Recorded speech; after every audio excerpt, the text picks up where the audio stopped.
And welcome back, folks, to more 428 Shibuya Scramble.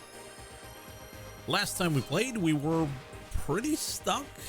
All our routes ended up in dead ends, but we did manage to unlock two more protagonists.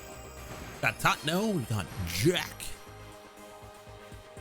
Hey there, Tarthur, and Freeport. So I think we'll go with Jack and Azura.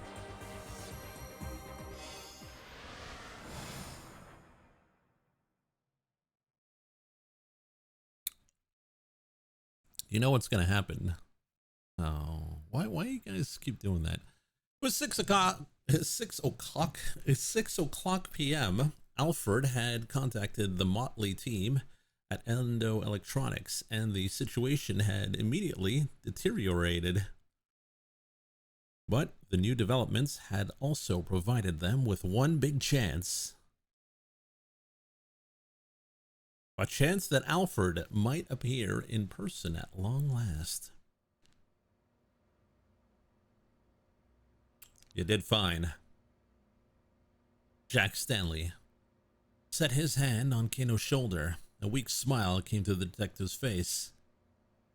Stanley paused, unexpectedly moved. For that one moment, he saw in Kano the image of his younger brother, Frank. Jack, you have to get everyone to a safe place right away. Frank's nervous shout echoed throughout the hotel lobby.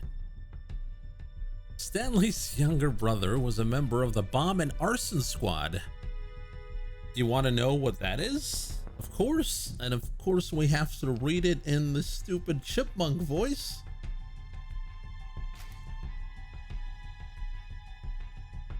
The Bomb and Arson Squad, subsection of the Chicago Police Department's Bureau of Investigative Services, BIS, that handles investigation of bomb and arson related cases.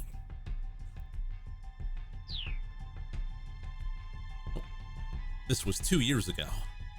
The CIA had obtained intel that Alfred was targeting a high-class hotel in Chicago for a terror attack. Stanley and his team had searched the hotel interior and had discovered the bomb set inside a large planter.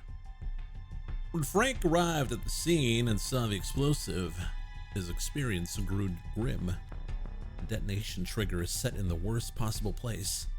It's gonna be a bastard to remove it. In that case, you need to get out of here too, Frank, Stanley said. No, I need to make sure I can figure out how this thing is set up so the disposal unit knows what to do when they get here. I'll be all right. Look, you can probably see it from back there.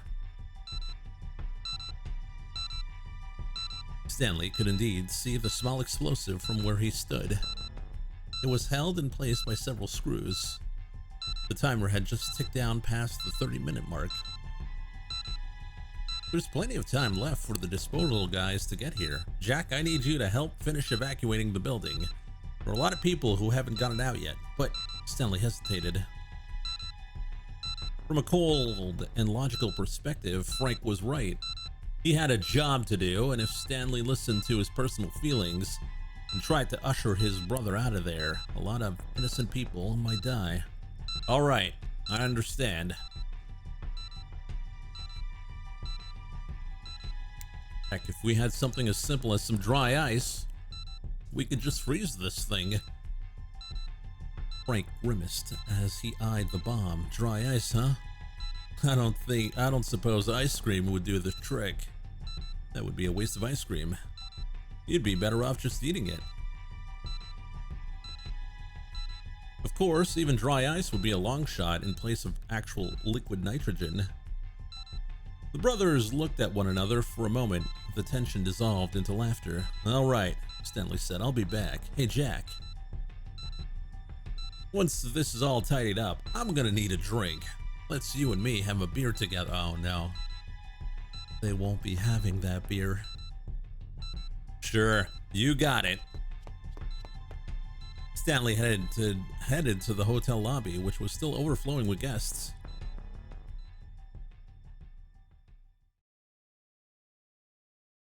You made the right choice here.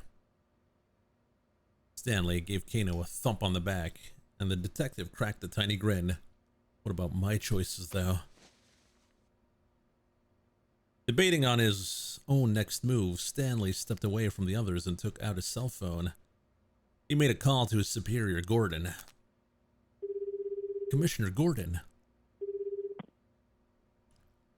It's me, he said. What's the situation?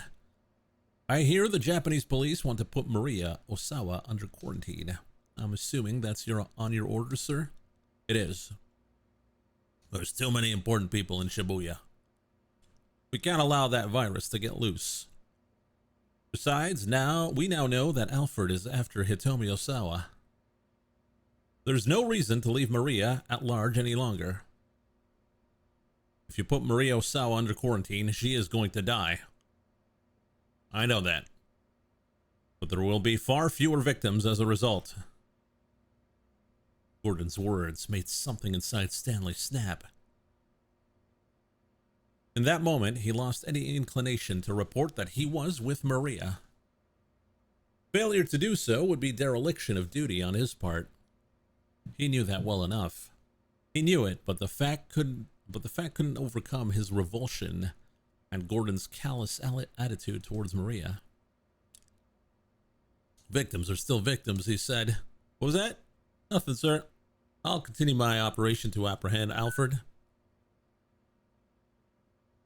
Stanley hung up on the phone. He didn't care if his superiors took action against him once this was all over. They intended to sacrifice one person in order to save the lives of countless more. From a purely objective standpoint, it was the right call. But what if that person was a loved one? What would they have done then? The dilemma gnawed at the back of Stanley's mind. He couldn't shake the feeling that it was wrong to just accept the lesser of two evils, to sacrifice an innocent for the greater good. No, damn it. He would save that one life, and then save the lives of the many. He needed to find a way to avoid the so-called easy way out, no matter what it took. He wasn't about to add a second big regret to his life. Not this time. What happened to his little bro? Saving Maria was the right thing to do. His judgment wasn't wrong at that. He was sure. He reaffirmed that to himself inwardly, over and over.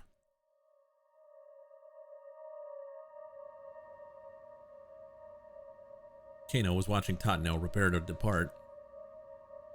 The group had put together a reasonable plan of action. Tatno and Kanan would head to the lab with Maria and attempt to get the antiviral for her. Stanley would accompany Kano and the others to the scramble to apprehend Alfred. It was a two-pronged plan of attack. Still, could they really count on things going as smoothly as Kanan had suggested? Stanley thought back on her earlier words. Once Alfred has made contact with Hitomi, call my cell phone. I have plenty of information Alfred might want to bargain for. I can negotiate with him directly. That meant that getting the password hinged on whatever deal they struck. What sort of things might Alfred request in exchange? Stanley cast a thoughtful look at Kanan. She was helping Tatno carry Maria out of the room. Stanley doubted she'd answer if he asked just what her bargaining chips were. He held his tongue, watching as she left with the others. Whatever else happened, he needed to focus on capturing Alfred. He glanced at the monitor displays in the workroom. The disembodied sound of Alfred's voice from earlier crept back into his mind. I will appear at the rendezvous in person. After all, it wouldn't do for the star of the show to miss the final curtain.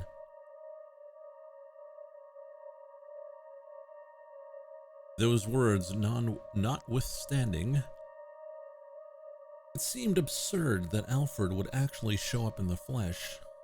Nationality, age, sex, so much of the terrorist mastermind was shrouded in mystery. Why would someone who had hidden so well for so long ever reveal their true identity? And yet Alfred had gone out of the way to claim that was precisely what was about to happen. It almost seemed like he'd made turning up in person a major selling point of the deal. I'm looking forward to meeting all of you then.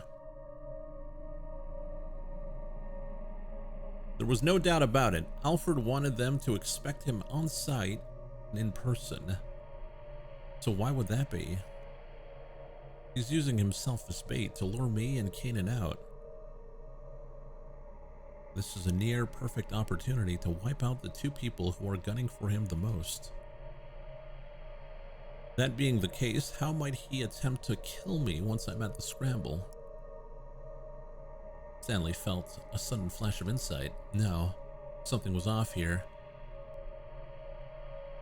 His thought process was running well, each deduction logically following from the last. But at a time like this, that could be a very dangerous thing. Alfred may well have anticipated where his logic would lead. Stanley needed to assume that any clue he thought he'd found was something Alfred had left behind on purpose. So maybe the suggestion that their target would come to the scene was a different kind of trap. At the risk of sending himself in circles, Stanley decided to rethink the whole case from the ground up. What was the single strangest part of this whole thing? Aha, there we go. Why had Alfred put an amateur like Daisuke Endo in charge of the kidnapping? Sure, being able to get a heart for his daughter gave Daisuke a strong incentive, but there still had to be a reason why he'd been chosen. If the kidnapping had failed, what would have happened then? Of course, this was Alfred they were dealing with. Perhaps, maybe the possibility of failure was somehow part of the plan. Hell, Daisuke had managed to accidentally kidnap Maria instead of Hitomi, hadn't he? If Alfred had gone with a professional, that sort of mix-up would never have happened. And yet, even if that degree of uncertainty was acceptable or even desirable, using Daisuke seemed like far too big a risk. There must be some other motive for bringing in Daisuke into the plan. Of course, advantage. Using Daisuke must have provided some important advantage that outweighed his flaws. It was the only thing that made sense. Which meant the reason Alfred had Daisuke carry out the kidnapping was to create an alibi, to keep his true identity secret, to carry out some other objective.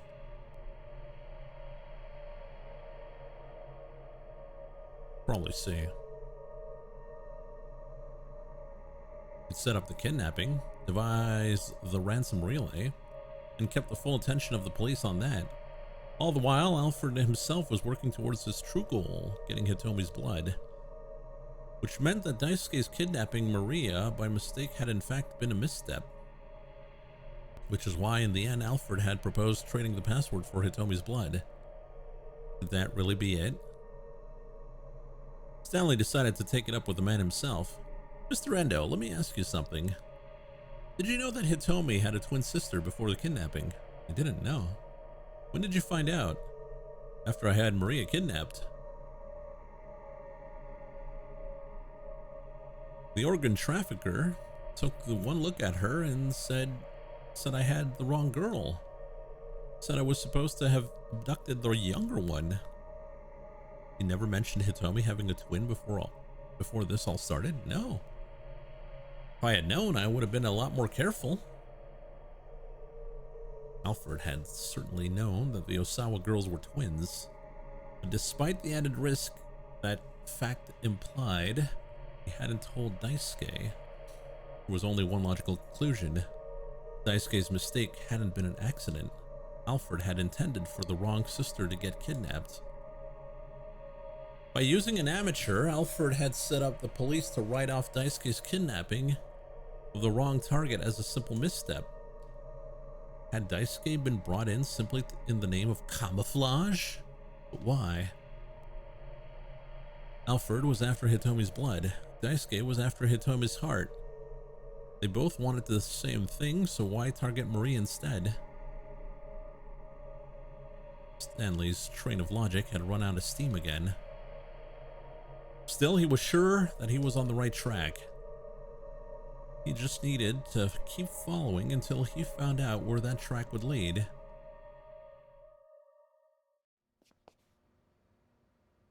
Where's the storeroom where you were keeping Maria? He asked.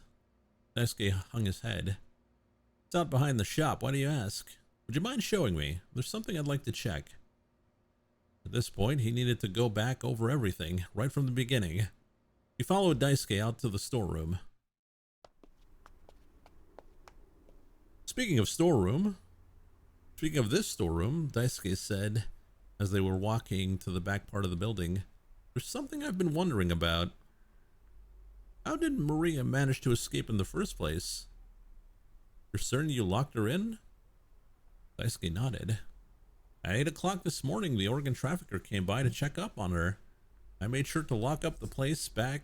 I should make sure to lock the place up after he left. I see. That visit must have been when Maria was injected with the UA virus.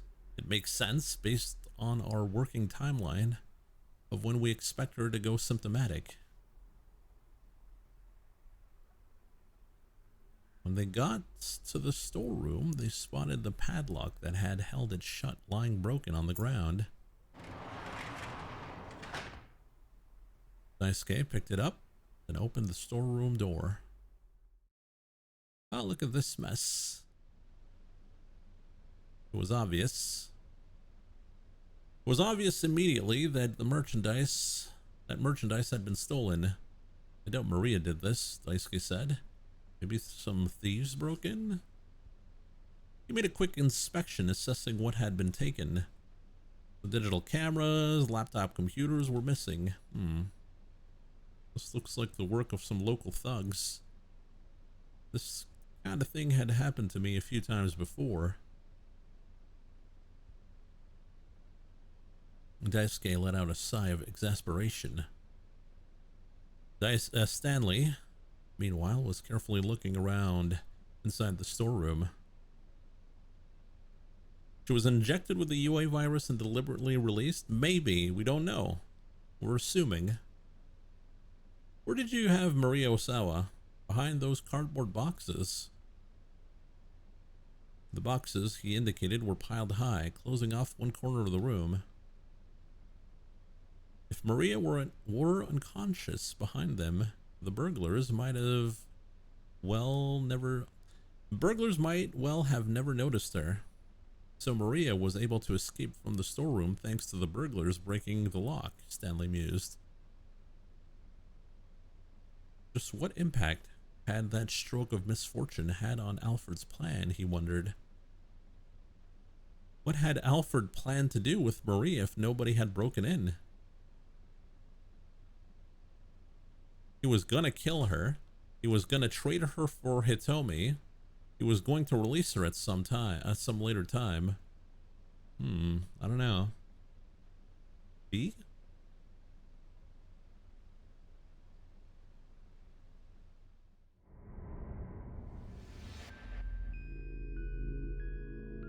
It certainly seemed reasonable enough.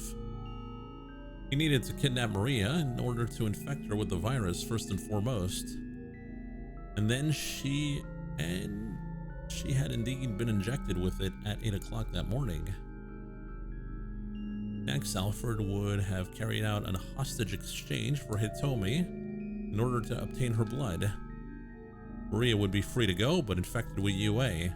What purpose would that serve? It was simple enough to deduce. Once he learned that Maria had the virus, Kenji Osawa was certain to take action. He would bring her to the storage facility in order to administer the antiviral, just as he had done with Hitomi. That meant that the storage facility would be opened once more. That was what Alfred was really after, a way in. So he could destroy the antiviral samples at the lab.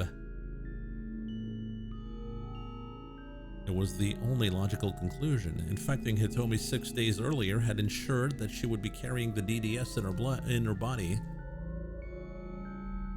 But it had also served as a sort of dry run for today.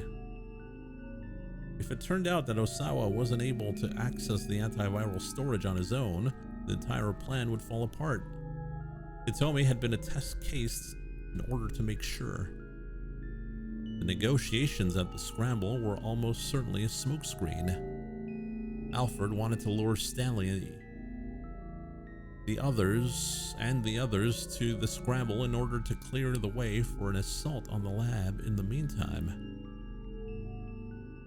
The first order of business was to stop him from getting inside, but how?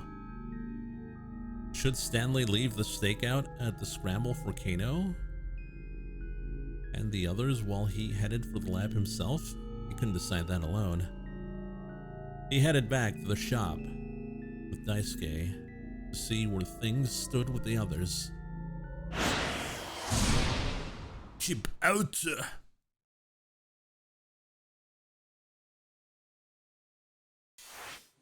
Now, we already had a jump with, was it Aki?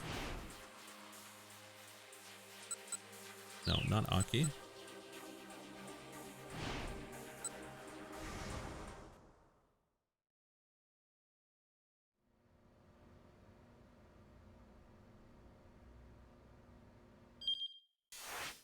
I think it was Kano.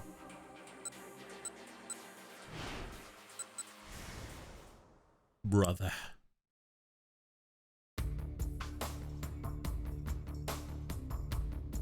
Once this is all over, you'll go have a beer with me.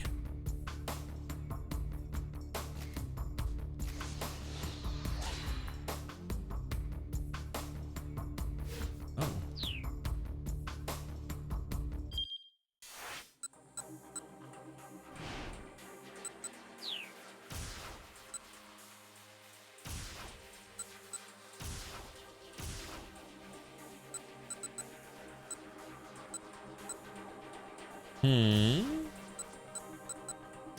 Is it really that? No, it's here.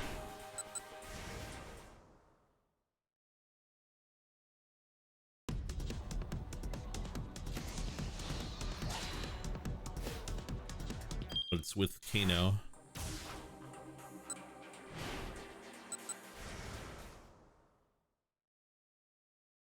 Oh no, Rusty! Why'd you put your...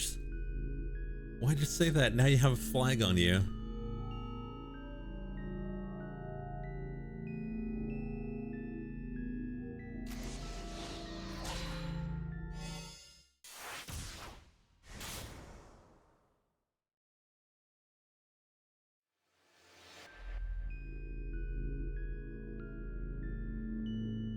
Kano's plan of action for the Scramble was steadily coming together.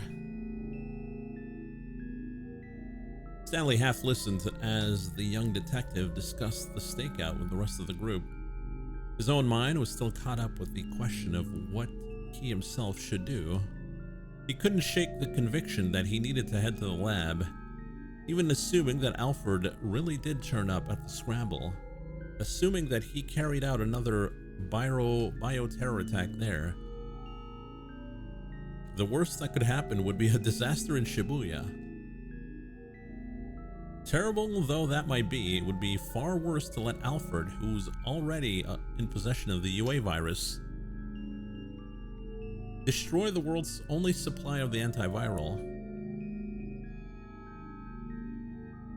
If he succeeded in that scheme, his bioweapon would be unstoppable.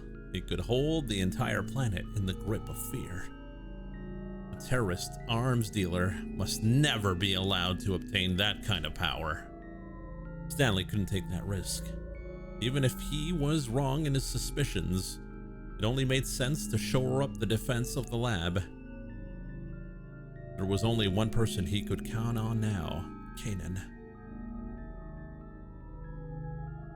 She was on the way to the lab already. If Stanley could alert her to his conclusions, it would make it so much harder for Alfred to carry out his plan. If nothing else, hopefully she could buy time for Stanley to get there.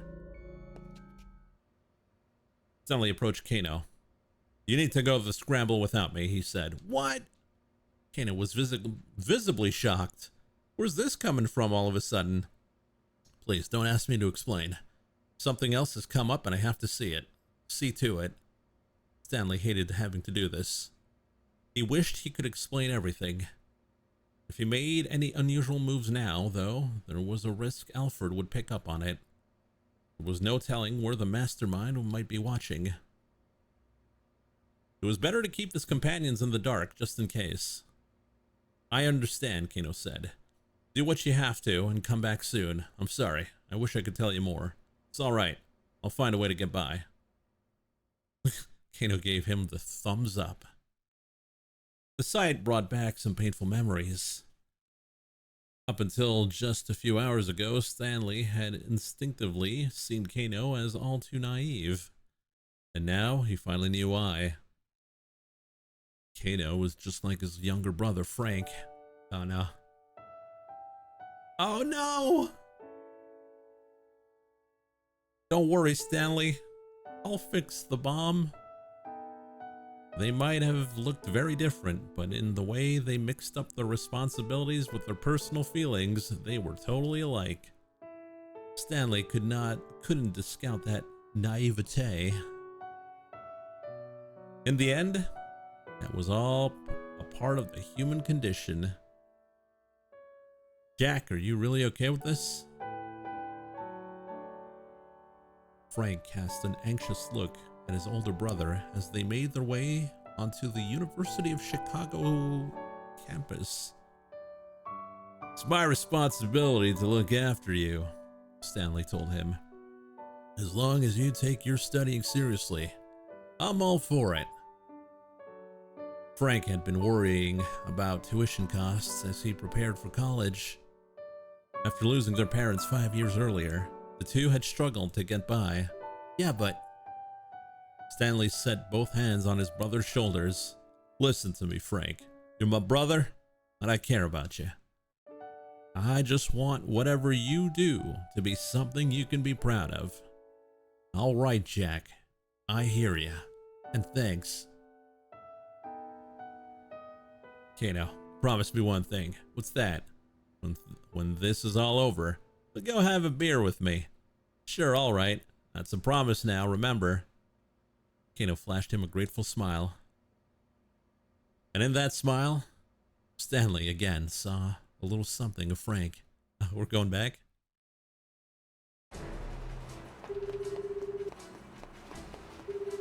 Hurrying out of Endo Electronics, Stanley dialed up Tatno as he ran along. "Tatno, whoop!"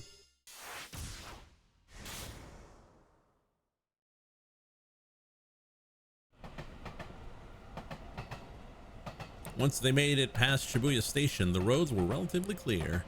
Gotta make it to the lab in no time. Tatno's phone rang. Don't use your cell phone while you're driving, Tatno." It was Stanley. "What's going on?" he asked the American. "What I'm about to tell you is mere conjecture on my part, but for now, let's assume I'm mostly on the right track." Stanley's voice was filled with tension. Tatno braced himself for the bad news. "I think Alfred is heading to the lab. He's planning on hitting it to destroy the antiviral." "Are you serious?" It was even worse than he feared. "Alfred heading to the lab?" "Yes, you need to turn back right away." "I'll go to the lab with Kanan." "Is something wrong?" Kanan asked, peering at him from the back seat. He couldn't hide the fact that he was trembling. He seemed perfectly calm. unfazed by the possibility of further complications. Perhaps she had already anticipated something like this happening. "Did you hear me, Tatno?" Stanley said. "This is an opponent who's out of your league. Turn back. I'll handle that." "I can't do that," Tatno replied, managing to regain his composure. "My job is to get Maria to the lab as soon as humanly possible. Whether Alfred is coming or not doesn't change that." "Don't be absurd. Even if you do have Kanan with you, you can't keep Maria safe and still win the fight that's coming." Maybe Stanley was right. Almost certainly he was. Tatno couldn't put Maria's life in danger by turning back in order to save his own. "Kanan." Tatno glanced at the young woman in the back seat. "Yes?" "If Alfred shows up, don't worry about protecting me. Just keep Maria safe." "You got it." That's all Tatno needed to hear. "I'll give my own life to protect that girl if it comes down to it," he told Stanley. "Fine. Have it your way. But I'm heading to the lab too. Whatever you do, do not let your guard down. Understood." Tatno hung up. Now with Stanley? She probably already surmised the situation. Even so, she showed no sign of concern. Maybe Kanan is Alfred. At last, the minivan arrived at Akoshi Pharmaceutical.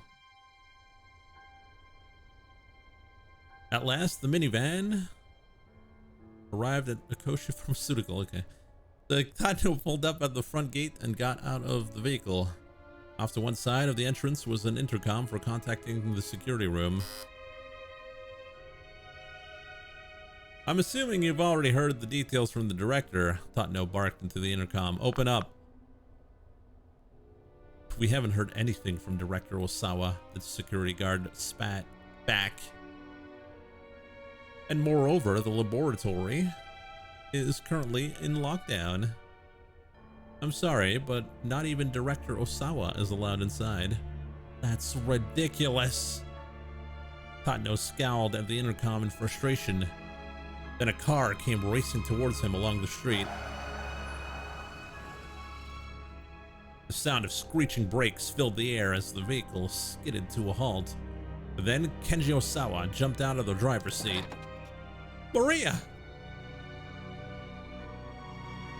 Osawa rushed over to Tatno, then to Maria, where she lay in the minivan. He looked carefully at his daughter's face. "Oh, thank goodness. She still hasn't gone symptomatic." "Mr. Osawa, why aren't people being allowed into the laboratory?" Osawa tilted his head. "They're not?" Tatno explained what the guards had said. "That's ridiculous." Osawa immediately called the security guard on the intercom. Got the same story. "You gotta be kidding me," Osawa raged. "I'm the lab director here." The security guard wasn't hearing it. "I'm sorry, sir. These orders come from Mr. Makino." "No." "So, am I just supposed to sit out here and watch my daughter die?" Tatno racked his brain for other ideas. Maybe they'd have to climb the gate and break their way in? Then over the intercom, they heard the sound of a phone ringing in the security room. The security guard answered it without muting the intercom speaker. His voice was faintly audible. He sounded rather deferential. Who in the world could he be talking to? Before Tatno could muse further, the gate suddenly opened. Video. Huh? Why? Tatno and Osawa looked at one another in surprise. "I have a message for Director Osawa from Mr. Makino," as the security guard said. Makino? Osawa huddled over the intercom and had a brief sotto voce exchange with the guard. "What was that about?" Tatno asked. It would seem that my wife was able to pull some strings for us. Osawa smiled uncomfortably. Tatno didn't have time to wonder what that might mean. Has the lock been opened for us as well, he asked. The smile disappeared from Osawa's face. No. She wasn't able to do anything about the final layer of security. I see. Well, let's regroup inside for now. Very well, Osawa said. By the way, who's going to be hacking the password? I am, Kanan replied. Oh, so you're Kanan. We should get you to the laboratory then.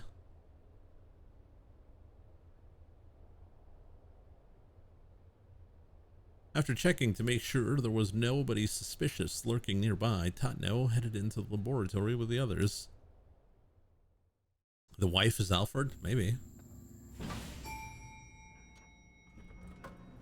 It took about 20 seconds for the elevator to reach the first basement level. The biohazard storage area was evidently fairly deep underground. The doors opened to reveal a long, straight corridor. There was a door at the far end with a device on one side for checking IDs.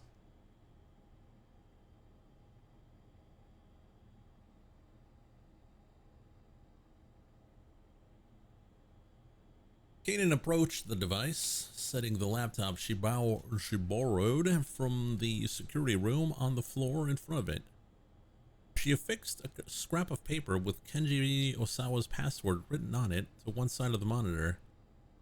Then she connected a series of cables to both the laptop and the device.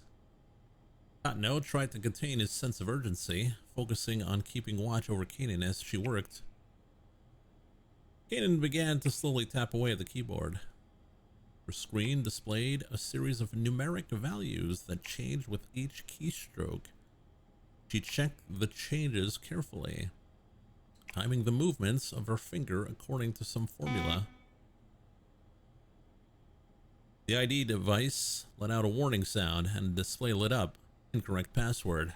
The input had been rejected. Was this really going to work? Tatno felt his impatience growing. Osawa's face showed a similar unease. Kanan turned to look at them. How many failed attempts are we allowed? 2, I believe, Osawa answered. After a third failed attempt, the storage area is locked down and can't be reopened without the input from the full board of directors.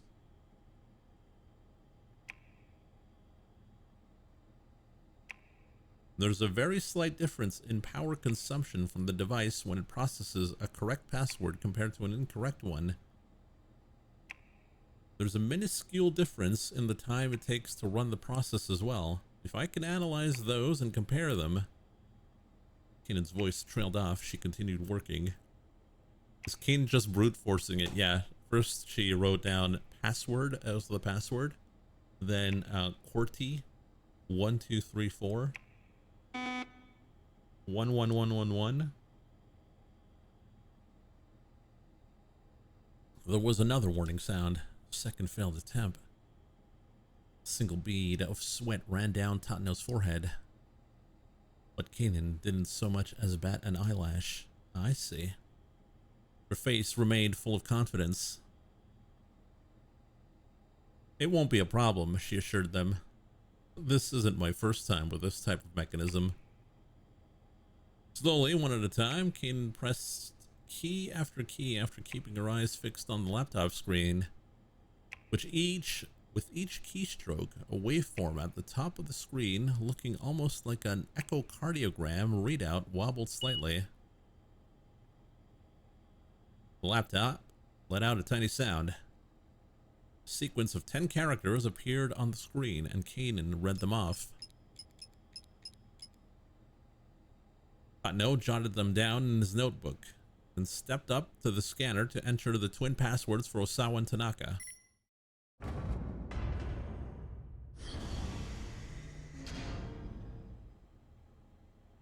The door opened. Kanan let out a sigh of relief. Osawa gathered up Maria and headed into the storage area. Tatno felt a surge of relief as he watched the two of them go. Kanan, meanwhile, was fastidiously putting away her equipment. What do you think? Tatno asked her. About what? She asked, her gaze as serious as ever. About Alfred. Why hasn't he showed up? What if Stanley had said was true? Alfred ought to be coming their way. It was both strange and unsettling that they were able to get inside without any interference. This isn't over yet, Tatno continued. Don't let your guard down until we know Alfred has been dealt with right. Kanan pulled out a pistol. You keep those two safe, she said. I'll go check things out front. She got back into the elevator and headed up.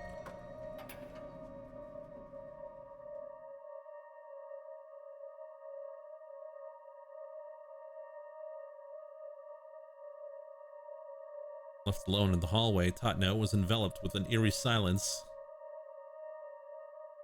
He drew his gun from its holster and went into the storage area to join Osawa and his daughter.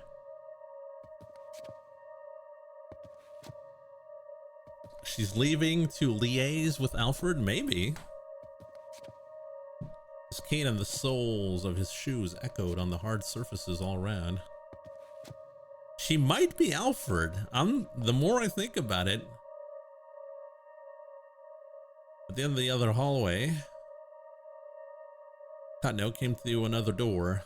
He took up position there, determined to guard the two individuals inside. This was the only way in. If anyone was coming, they'd have to pass through here. Putting his back on the door, he let out a sigh. A great weight of exhaustion settled over him. Too much had happened over the past few hours. He'd recall too many painful memories that had long been buried deep within his mind. And he realized that his whole life was rife with things he could never undo. You're coming then, come on. Tatno aimed his gun down the empty corridor. Right now, he just needed to protect Maria. That had become his life's sole purpose.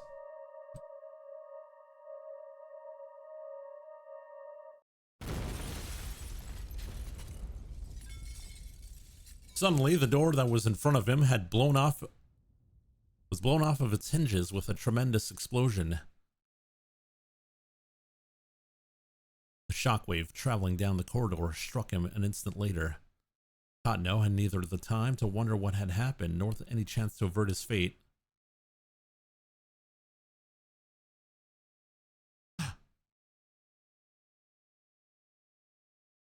An unforeseen situation. Tatno got blown the hell up.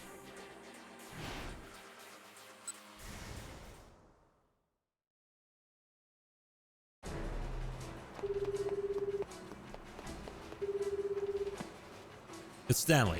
What's going on? What I'm about to tell you is mere conjecture on my part, but for now, let's assume that I'm mostly on the right track. He took a deep breath and steeled his nerves. I think Alfred is heading to the lab. He's planning on hitting it to destroy the antiviral. Are you serious? Tatno's voice was laced with apprehension. Yes, you need to turn back right away. I'll go to the lab with Kanan. The detective's only reply was silence. Did you hear me, Tatno? This is an opponent who's out of your league. Turn back. I'll handle the... I can't do that. Now Tatno's tone was calm and steady. My job is to get Maria to the lab as soon as humanly possible. Whether Alfred is coming or not doesn't change that. Don't be absurd. Even if you do have Kanan with you, you can't keep Maria safe and still win the fight that's coming. I'll give my own life to protect that girl if it comes down to it. Stanley could tell that he'd never overcome this degree of stubbornness. Fine, have it your way then, but I'm heading to the lab too. Whatever you do, do not let your guard down. Understood.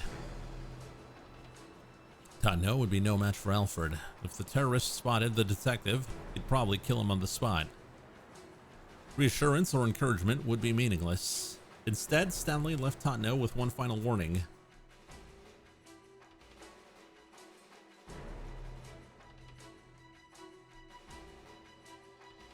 If it comes down to it, just shoot him. If you hesitate for a moment, he'll have you dead. Find some way to stall until I get there. If he realizes we're onto him, you're done for. Just keep Maria safe. That's your job. We're gonna stall?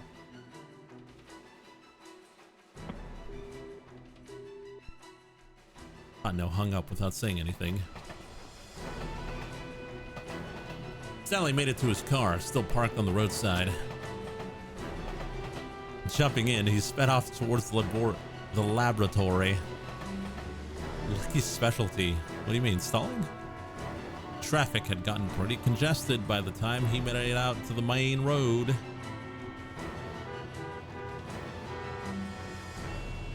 The chaos and panic from the area around Shibuya Station was starting to spread. His frustration steadily growing, Stanley fought his way along the congested streets. Just as his aggravation was beginning to boil over, he finally arrived at the Okoshi Pharmaceutical Laboratory. He could tell immediately that something was wrong. A plume of smoke was rising from one of the laboratory's windows. It was thick and black, clearly the result of fire of some sort. Stanley hopped out of the car, drawing his gun as he approached the door. He was about to make his way inside when a scent on the air stopped him in his tracks. Smoke carried the telltale odor of the explosive residue. He hadn't made it on time. All his fears had come to pass. Maria, Osawa, Tatno, Kanan, they were all surely dead. And no doubt the antiviral had been either stolen or incinerated. In all likelihood, moreover, the viral samples from the lab had been dispersed by the explosion. Stanley cursed. He'd already inhaled some of the smoke. This really was the worst case scenario. They've been utterly defeated. Stanley called up Gordon to request backup for a sweep of the laboratory. He knew that it was already too late to change anything. Even so, Stanley would go through all the motions before he admitted defeat.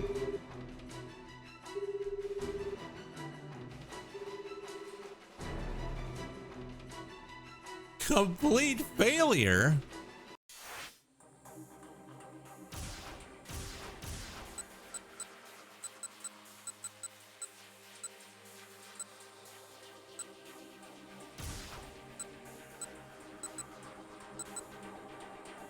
Maybe the advice was not the good one?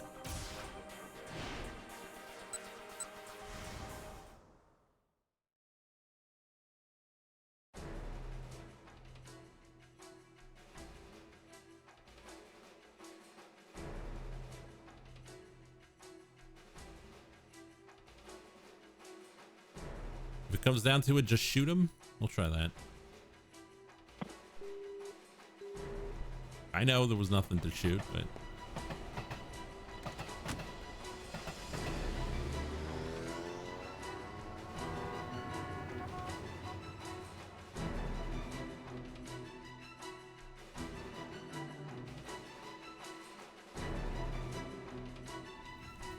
yeah, it doesn't matter.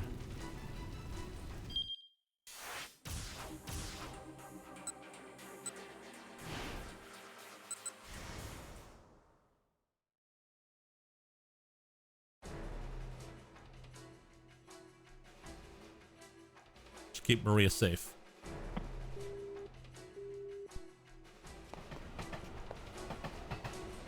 Does that change anything? No, it doesn't change anything. So I wonder if we tell him to stall, then we go see Tatno.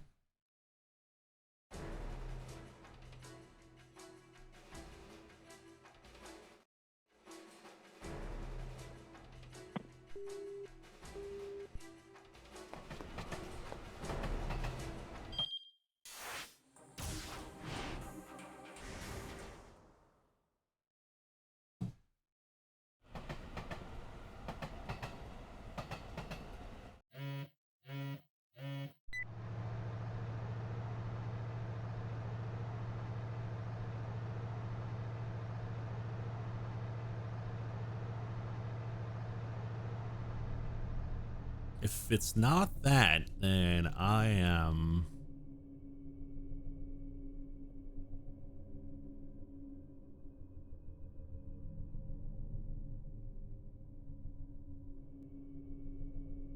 Can't do that.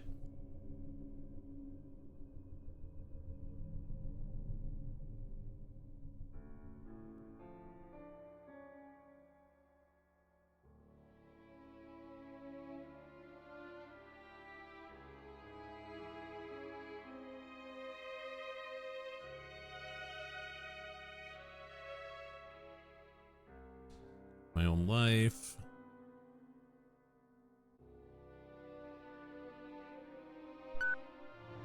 Oh, it doesn't matter. Why doesn't it matter?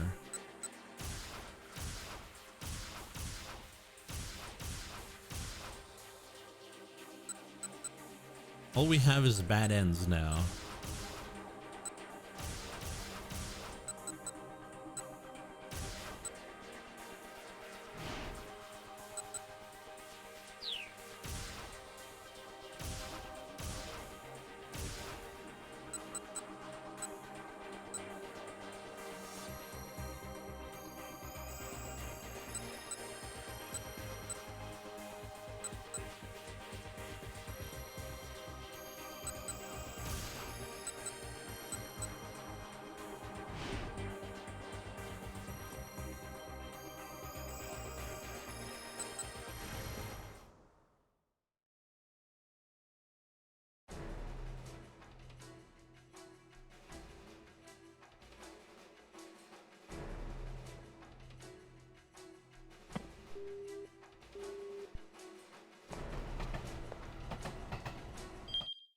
We'll see if that changes anything. I doubt it, but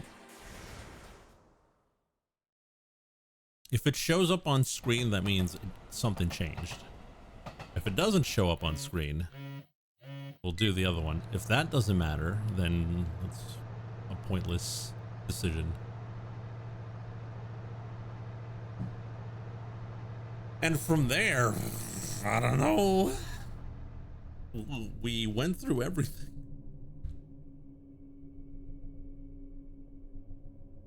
Unless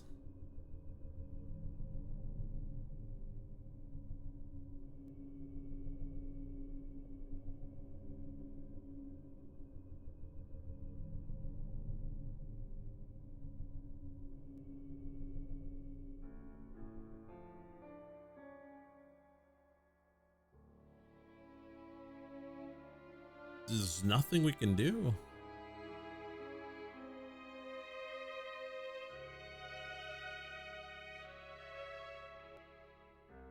Maybe, yeah. Switch to raging.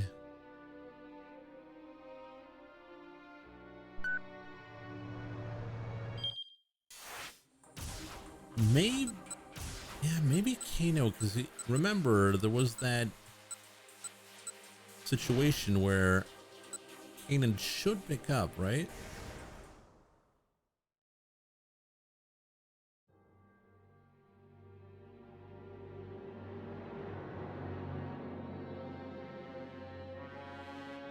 Wait for the call to go through. Kanan never happened. Never answered. Okay.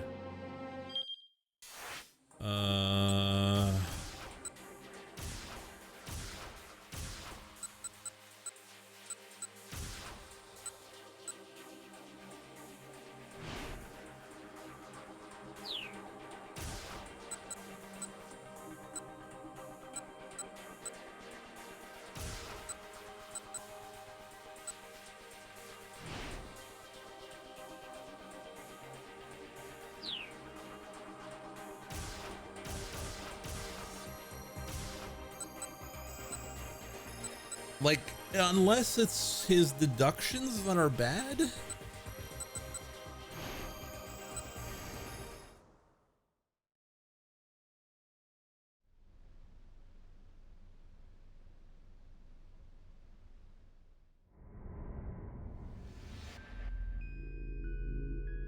If he'd gone with the trouble of infecting her with the virus, it only made sense. It sounded like I could only think of one reason to release an infected Maria. To turn Shibuya into ground zero for a pandemic that would sweep through all of Tokyo. A virus with a mortality rate of 100% would have spread throughout the region before anyone would realize it. be impossible to even calculate the scope of such a disaster. First, it would run the circuit around the Yamanote line, and then if any of the infected happened to head to the airports at either Haneda or Narita, the virus would spread throughout Japan and the rest of the world in a matter of hours. That had not come to pass. We managed to secure Maria before she could develop symptoms and become infectious. Is that because we were better than Alfred? No, that can't be it. Alfred wasn't the sort to commit such indiscriminate acts of terror. The threat of the infection spreading, horrific as it was likely just to hide some other scheme. But what was the ultimate goal? Stanley did not have enough clues to go on. Stanley made his way behind the stack of cardboard boxes. He had spotted something that had fallen on the floor. It was a cell phone. Next to it was a woman's handbag. Oh, this is new. Next, Stanley unzipped it. It held a jumble of makeup, tissues, and other personal effects, but nothing at all unusual. If he was going to find any clues here, it would be probably from the cell phone.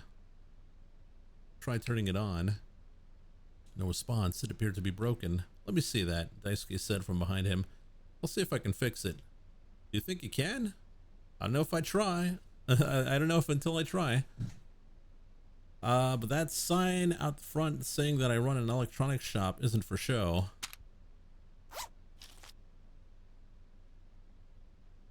Turning his attention back to the handbag, Stanley searched more thoroughly and found a photograph tucked inside that he overlooked on his first inspection.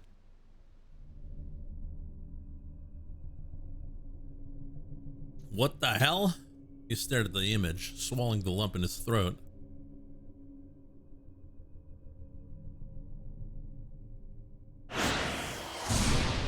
Oh, keep out.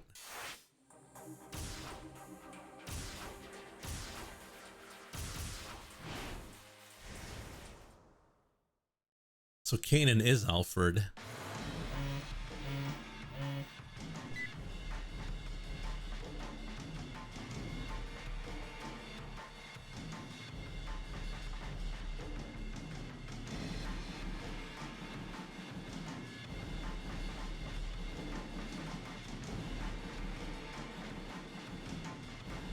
It has to be, right?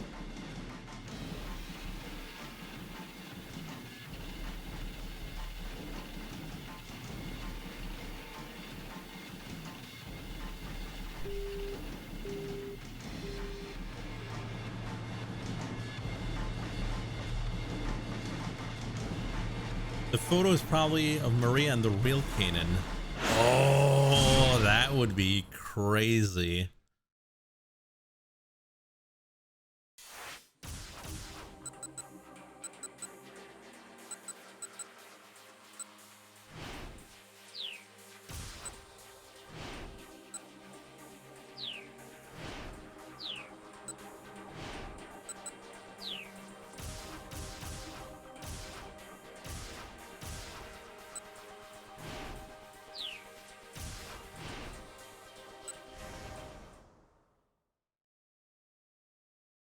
Surely you gotta be close, probably.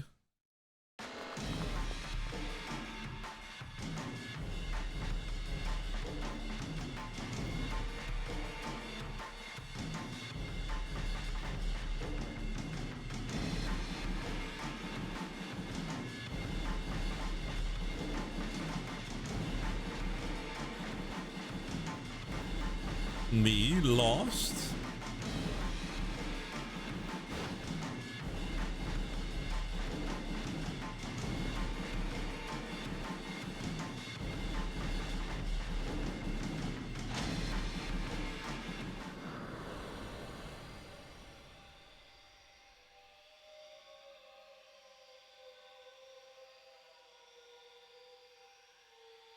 Look out!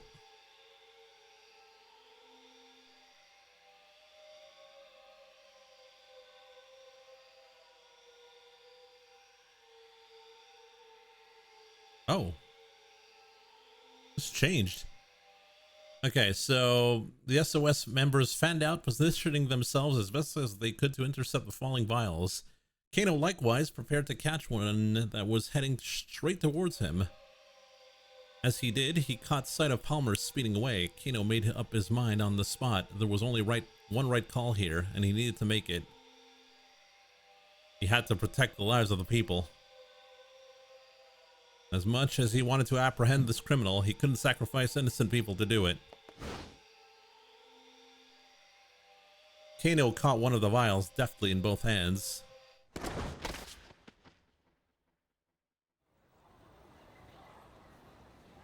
Carefully, he examined it for damage.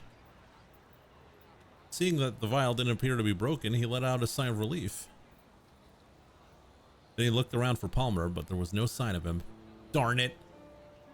The mastermind had gotten away, vanished without a trace.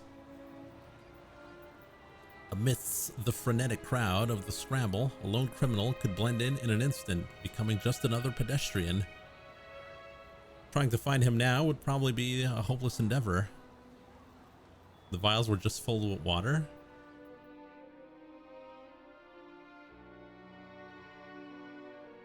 Failed capture.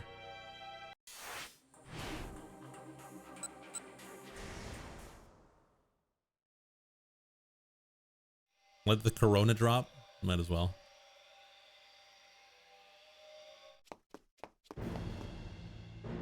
He had to chase after Palmer. It didn't matter if he didn't grab the vial. Something about the way he was playing out, made Kano sure of it. Calling upon all his rugby training, he broke out into his sprint. Deftly dodging through the crowd, Kano kept Palmer in sight. He would catch him. One way or another, he was going to bring this bastard down. Steadily, he gained on his quarry. At last, he drew within striking range and immediately dived into an expert tackle. He caught Palmer around the waist. Their bodies collided with violent force. Oof! Palmer went down flailing and hit the pavement hard. Even then, he tried to resist, but Kano straddled him and held him down. "Tell me the password," Kano snarled. The kidnapper sneered triumphantly. "You made the wrong choice." "Wrong choice? The UA is out now. Now nobody can be saved. You just killed everyone in the city." "No!" Kano shot back. "Nobody's going to die." "And what makes you so sure of that?" "The way you fled the scene just now. If the virus had really been in those vials, you could never have hoped to escape infection. Running off on foot would be pointless." Palmer said nothing. "Which means there was no virus in those vials. They were just a decoy in order to buy you some time to escape." Now Palmer gritted his teeth and glared up at Kano. The look on his face confirmed the detective's hunch, but more importantly, it was your eyes. You didn't have the eyes of a man who was putting his life on the line. "My eyes? Who do you think you are, Sherlock Holmes?" "I know full well the look in a man's eyes when he's willing to die." In the back of his mind, Kano replayed the moment when Tatno, doused in gasoline, had marched into the financial office to talk down a would-be arsonist. "Now then, the password. Give it to me now." Kano tightened his grip on Palmer's collar, but the man just gazed back at him with an icy glare. "Let me have Hitomi Osawa's blood. That was our original deal." Kano wasn't surprised. He'd known it wouldn't be easy to get him to talk. Maybe it really would be impossible to strike a deal without Kanan. But if getting her on the phone wasn't an option, Kano had to figure out something else. Sweat beaded on his brow as he cast about for ideas. Then he happened to catch sight of a car that had been overturned in an accident nearby.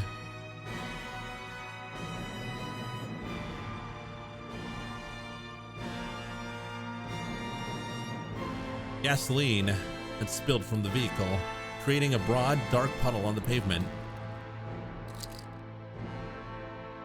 Kano took out his handcuffs, then cuffed Palmer's arm to his own. Come with me. Jerking his captive back to his feet, Kano led him over to the car. Then without hesitation, he sat down in the pool of gasoline. Yanking on the handcuffs, he pulled Palmer down next to him. Kano pulled out a lighter from his pocket. Palmer snorted. And just what's this supposed to be, Tell me the password. Or else what, you'll light the gas? You'll be burned to a crisp yourself? Yeah, probably. Kano heard the casual desperation in his own voice. What the hell are you thinking? The smile vanished from Palmer's face. Kano scowled down him. Kano scowled down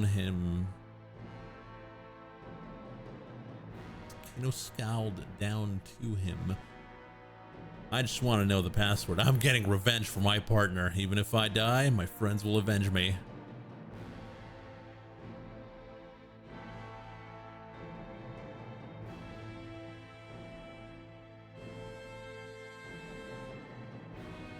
Kano thought back to the sight of Sasayama sprawled out and bleeding on the pavement. Thanks to this man's scheme, his partner was now teetering on the brink of death. Alfred should pay for that.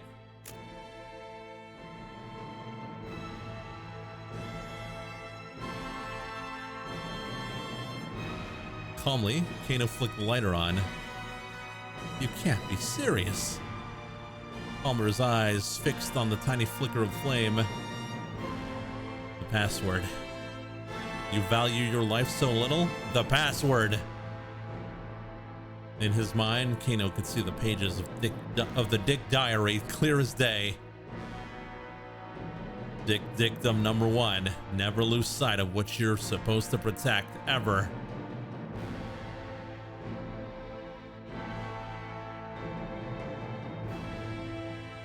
No, this is not a porn game. Palmer glared in defiance.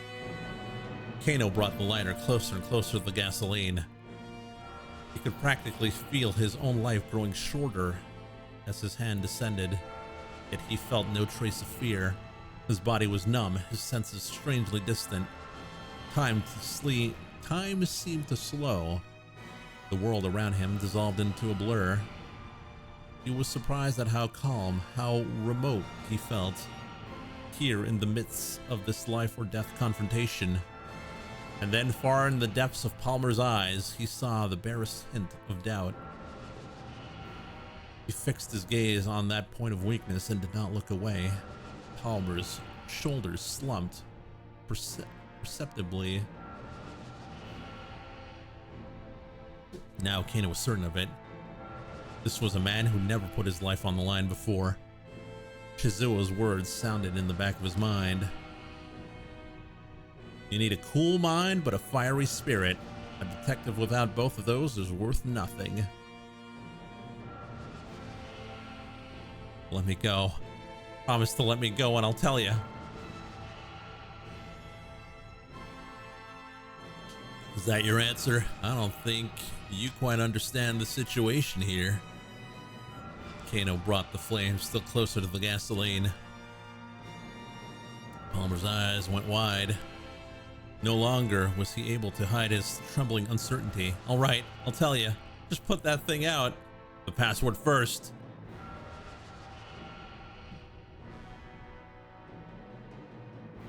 His voice a strangled snarl. Palmer gave him the password. Kano extinguished the lighter.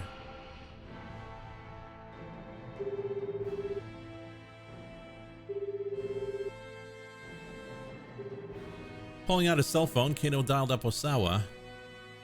As he did, he recalled his last exchange with Stanley.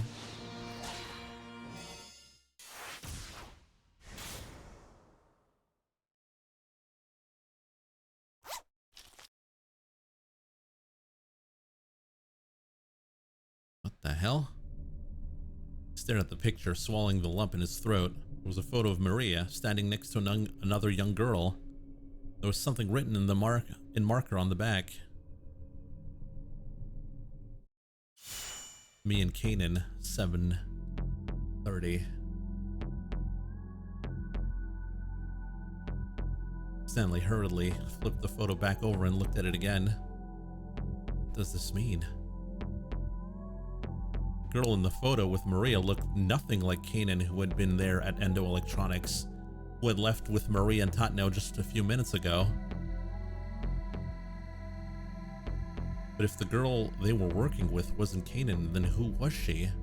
No, no, no! Stanley felt his blood run cold.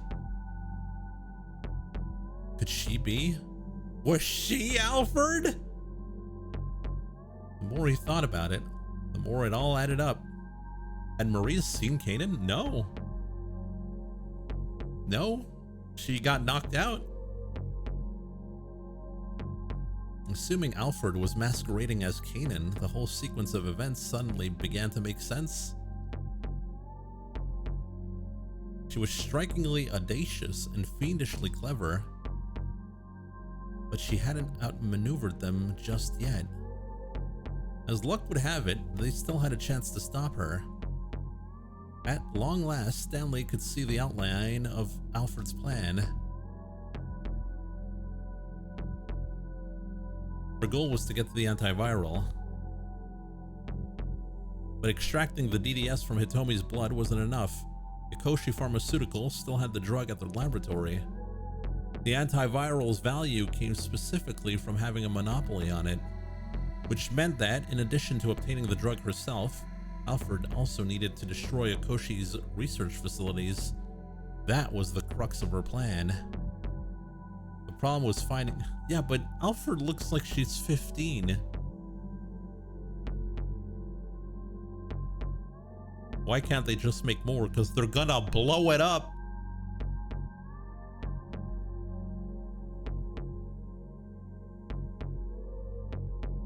I don't think they filed a patent because it's an experimental drug that they didn't put on market.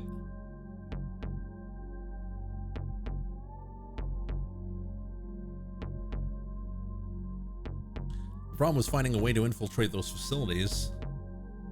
In all likelihood, Alfred's scheme went something like this.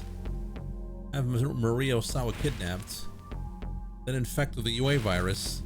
After that, eliminate Tanaka. Once Osawa learned that Maria had been infected with the virus, he was certain to use the antiviral on her. But he'd need his partner Tanaka in order to access the storage facility, and Tanaka was dead. That is why Alfred had been masquerading as Kanan. Kanan was Maria's friend and an expert at hacking passwords. If she could secure Osawa's trust, he would let her into the research facility in order to carry out the hack. That's why Alfred, in the guise of Kanan, had saved Hitomi's life repeatedly. Getting Hitomi to trust her would likewise earn the trust of her father. There were still some finer details that remained a mystery. For instance, how was Alfred going to destroy the lab? Still, Stanley could look into that once he had her in custody. He needed to move quickly and stop her from ever getting to the Ikoshi facility. Fixed it. Daisuke approached Stanley and held out Maria's cell phone. Well, as best as I could at any rate.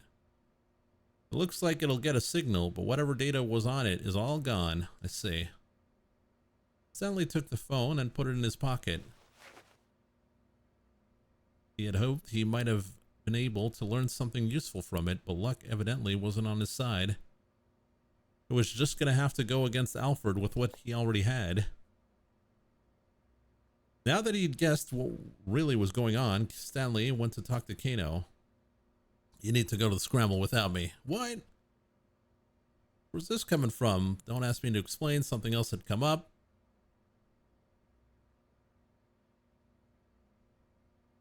We already know this.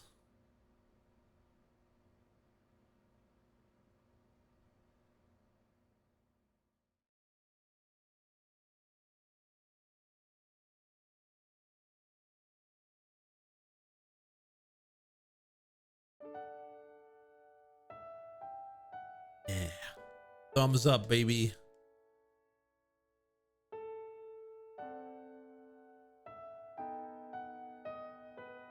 Remember back in the old days in college?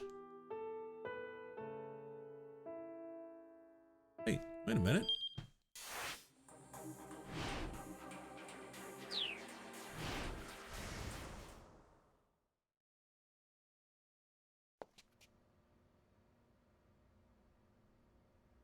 We missed out on something.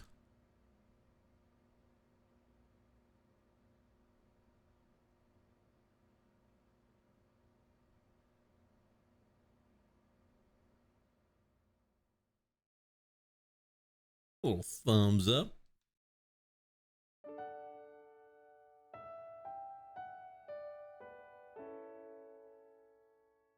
It's so cheesy.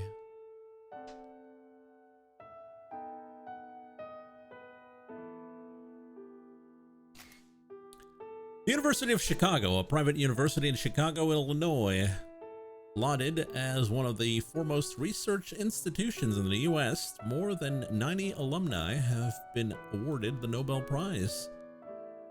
The school has made a number of major contributions to the world beyond simple academics, including the construction of the world's first artificial nuclear reactor, Chicago Pile 1, and the Chicago School of Economics, a school of economic thought that stresses monetarism?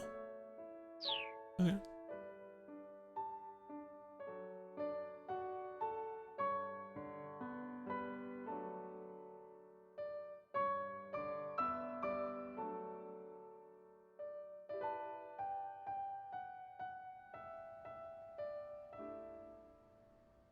Let's go have a beer together. So, the call that he's going to give Totno is going to be a whole lot different this time.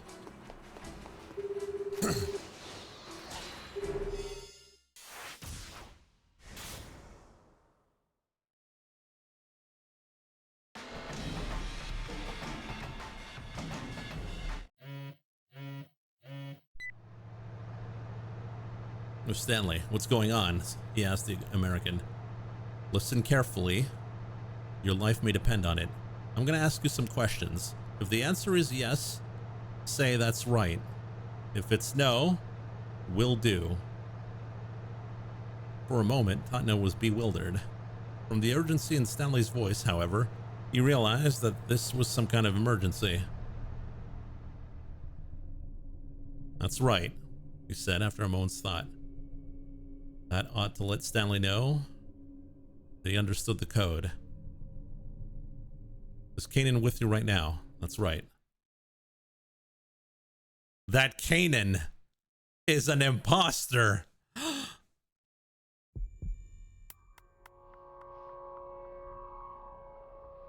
Totno gripped his phone more tightly, hoping it would stop the trembling in his hand.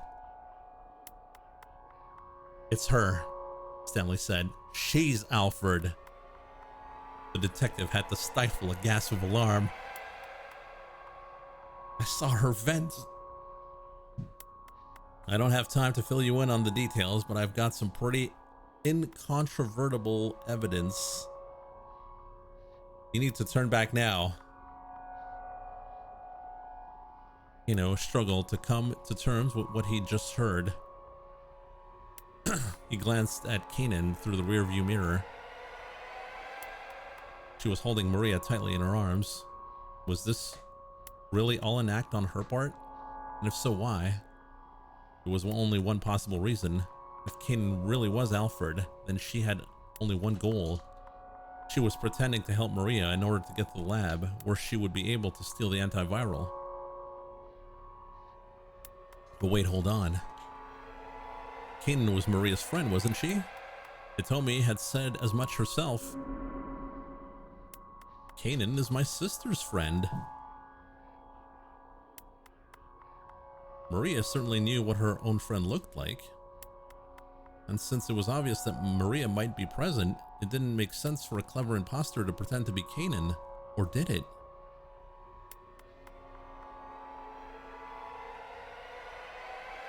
When Kanan showed up on the roof of the South Hill, making her surprise attack on Tatno, Maria had taken off down the staircase without ever looking back.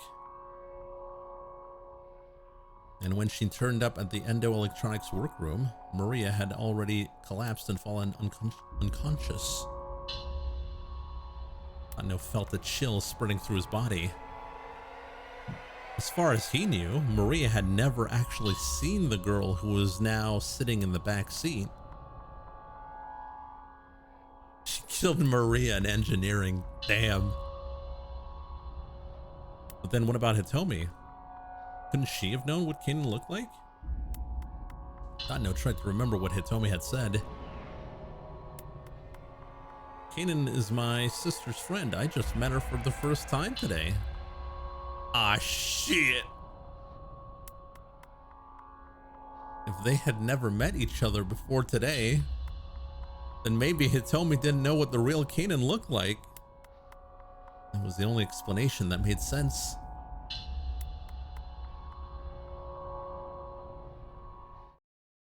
Hey, Tatno, are you still with me?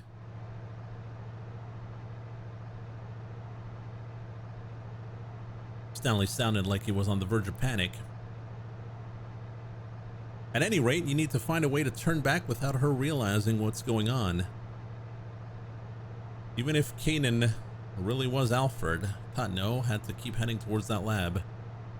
He went over the coded responses in his head. Yes was that's right. No was will do. Will do, he said. Saving Maria is your top priority, isn't it? That's right, Tatno affirmed. All right then. Guess I'll have to head that way myself. In the meantime, do not let her inside that lab. That's right. Tatno hung up. Who was that? Kanan asked. Tatno felt his heart skip a beat. That was Kuze, the cop from earlier. He tried to keep his voice as level as possible. He was worried about us and wanted to check up. Ah, okay. Kanan muttered. Sounded disinterested. Tatno could only hope she hadn't guessed the truth. It felt like the specter of death himself was breathing down his neck.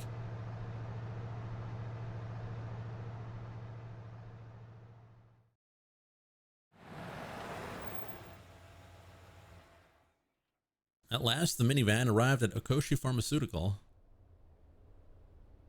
Tatno pulled up at the front gate and got out of the vehicle. Off to one side of the entrance was an intercom for contacting the security room. I'm assuming you've already heard the details from the director. Open up. Haven't heard anything. We already read this. Lab's on lockdown.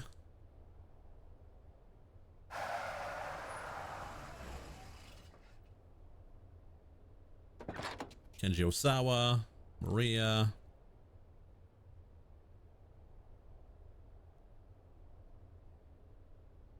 Can't go inside. My wife's gonna pull some strings.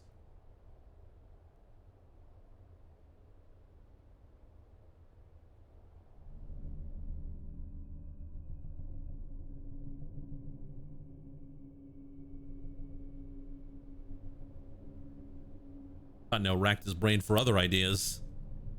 I know, we already knew that.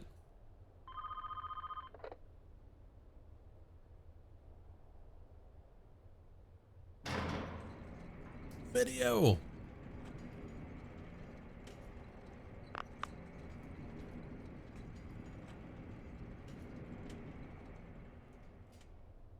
My wife? After Osawa left home, I had a change of heart. Even if it meant losing everything, she decided she wanted to save Maria's life. Although Maria was not Ai's real daughter, it turned out that the time they spent living together had sowed the first seeds of a familial bond. Oh. Osawa smiled uncomfortably. Tatno didn't have time to wonder what that might mean. Has the lock been opened up for us as well? He asked. The smile disappeared from Osawa's face. No. She wasn't able to do anything about the final layer of security. I see. Well, let's regroup inside for now. Very well. I'm gonna do the password. Me.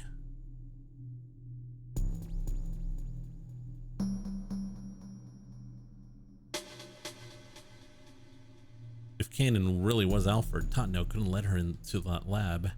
But without getting that lock open, there was no way of getting Maria the antiviral she needed to survive. It was the right call. Should he still pretend to be in the dark and let Kanan hack the password?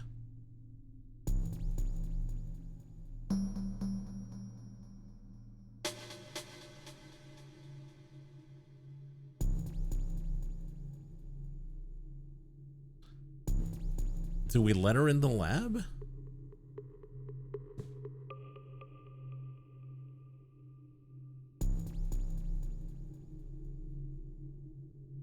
B is bad end? Yeah, probably.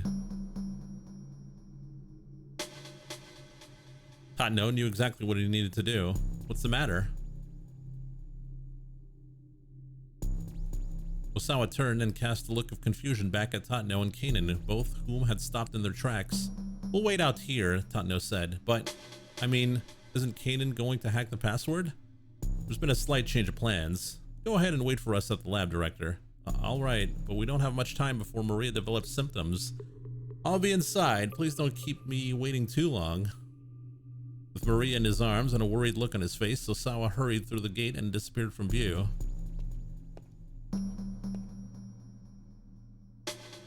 What do you think you're doing? Kanan asked, stiffening as Kano nudged the barrel of his gun against her spine. You're Alfred, aren't you?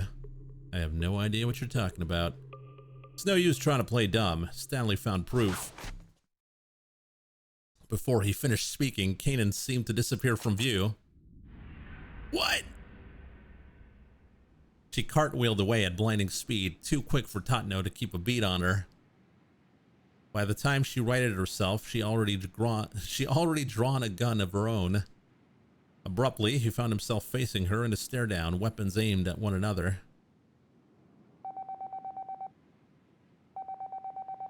When Kanan's phone rang, she reached to answer it. Don't move, Tatno roared. Did you forget the plan? That might be Hitomi calling. I don't care, don't you move. If Kanan really was Alfred, the whole plan might be a sham. Tatno kept the barrel of his gun squarely on its mark. Kanan let out a little sigh. Have you considered that Stanley might be lying to you? Yes, it's possible, but I need to make sure we avoid a worst-case scenario. If you don't let me into the lab, who's going to hack the password? We've got your little decoy. My friends will get the fake Alfred to cough up the password. Once her phone had stopped ringing, Kanan sighed again. What about Stanley then? Stanley? Is he on his way here? Who knows? Tatno said. At that, Kanan lowered her gun. She seemed disturbingly full of confidence. Kanan flipped open her cell phone. Who do you think you're calling? Tatno adjusted his aim, pointing his gun at the woman's head. Look, I'm gonna call Hitomi and have her clear up these suspicions you have about me. We don't have time for this right now. Wouldn't you agree? Kanan stared back at Tatno, cell phone in hand, waiting for his reply. It doesn't matter what Hitomi says. I trust my own judgment. Stop. This is the sort of nonsense we don't have time for right now.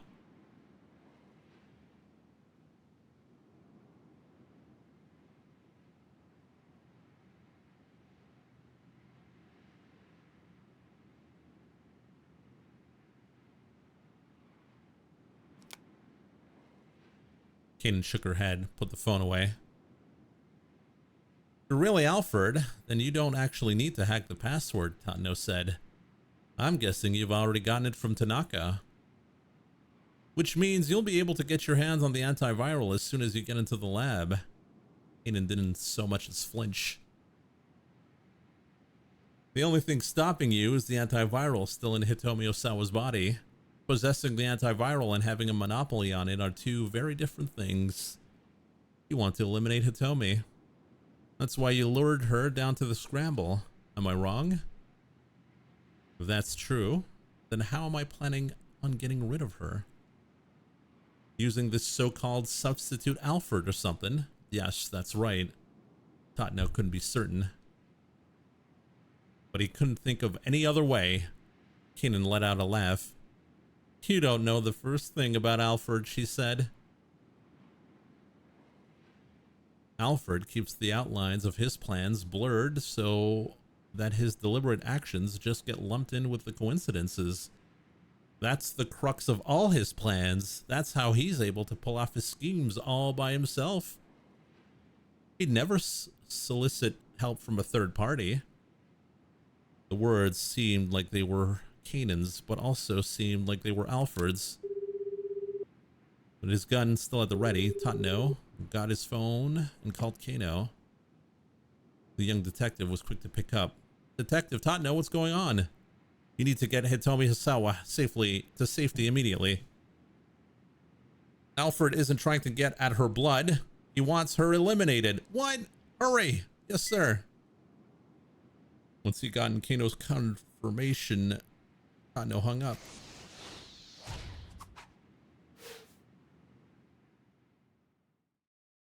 And now your little plan has been foiled, Totno said. Kanan snorted. Has it now?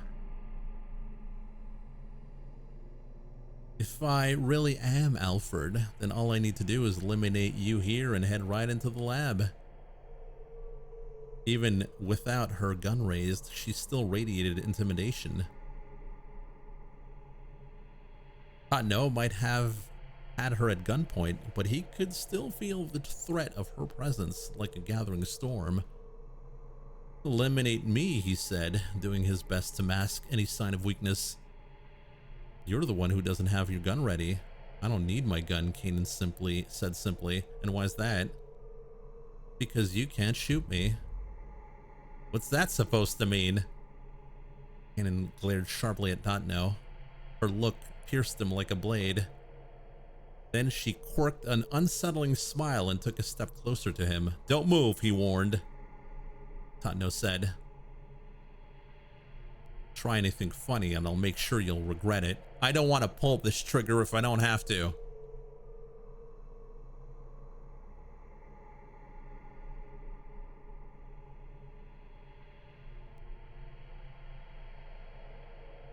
He kept his gun trained on the center of her chest. You can't shoot me. Kanan took another step closer. You're still traumatized from that time you let your friend's wife die. How do you know about that? Totno was shaking now, his aim wavering.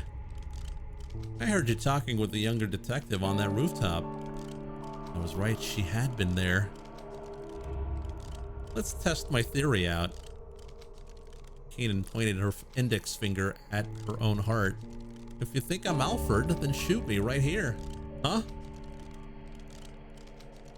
The corner of her mouth twisted up. You can't do it, can you? Totno's gun hand shook all the more. You're afraid to pull the trigger.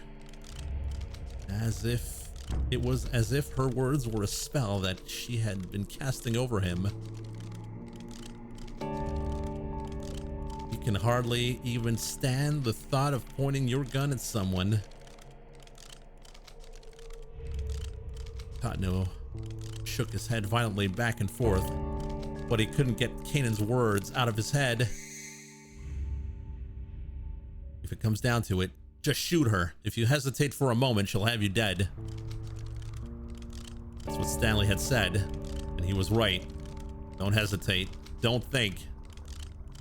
This was Alfred, a sadistic terrorist. He just needed to trust himself and pull the trigger. Pull it! There was a horrid, visceral sound. Gastric fluids rushed up Totno's throat, and he pitched forward into his hands and knees and vomited on the spot. The sensation of pulling the trigger, the recoil in the wake of the shot, it was exactly as it had been all those years ago. He never wanted to fire a gun again. At this point, he'd probably never be able to. Where were you even aiming? The voice had come from right in front of him. Oh no! He looked up to see Kanan standing right there. His heart began hammering like mad. This was the end. He braced himself for oblivion, even as his body cried out to survive. There was the dull roar of a gunshot, and then silence.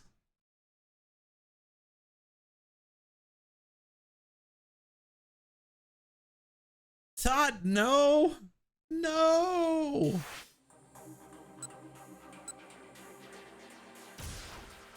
Tata, no!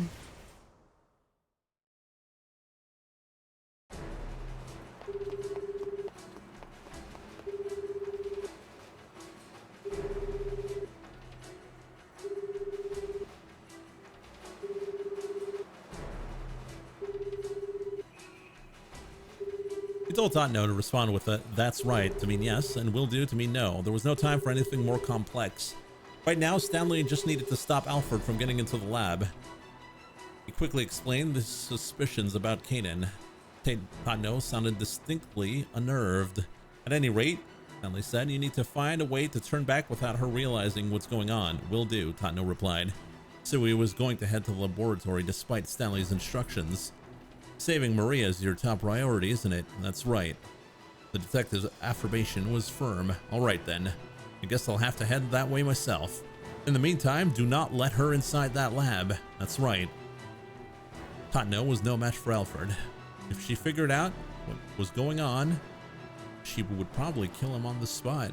Reassurance or encouragement would be meaningless right now. Instead, Stanley left Totno with one final warning.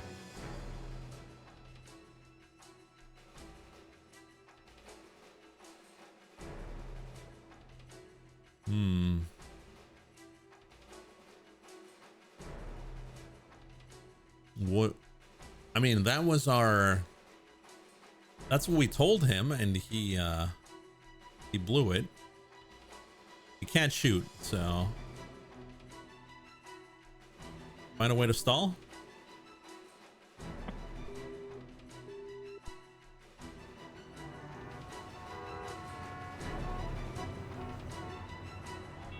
The area around Doganzaka was in disarray. The government had declared a state of high alert. What is a state of high alert? Modern-day Japan lacks both the infrastructure and legal framework to properly deal with a large-scale bioterrorist threat. Coordination between the police, Japan's self-defense force, health centers, and so forth would be a monumental task. In all likelihood, if a bioweapon ever was unleashed there, the target site would fall into chaos. Main roads had been blocked off, and automobiles and motorcycles were all at a standstill. Some vehicles had overturned on the curb in an apparent attempt to circumvent the blockade. Any moment now, Kano's team would be putting their plan into action at the scramble. Stanley wasn't sure who they might have gotten to help, but Kano was certain put them to good use.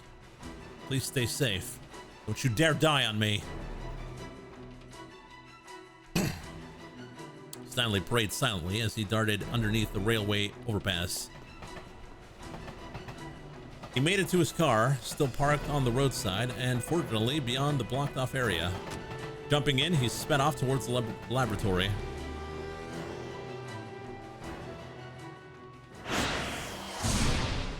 Shibuya. Okay, so I think we had Kano thinking about Stanley. Yeah.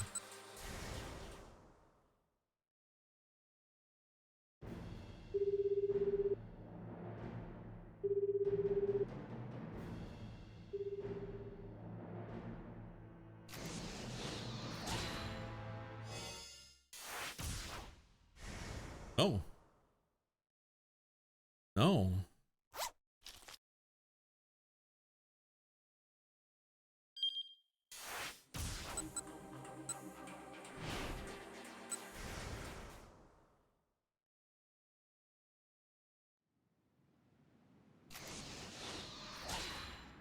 There you go.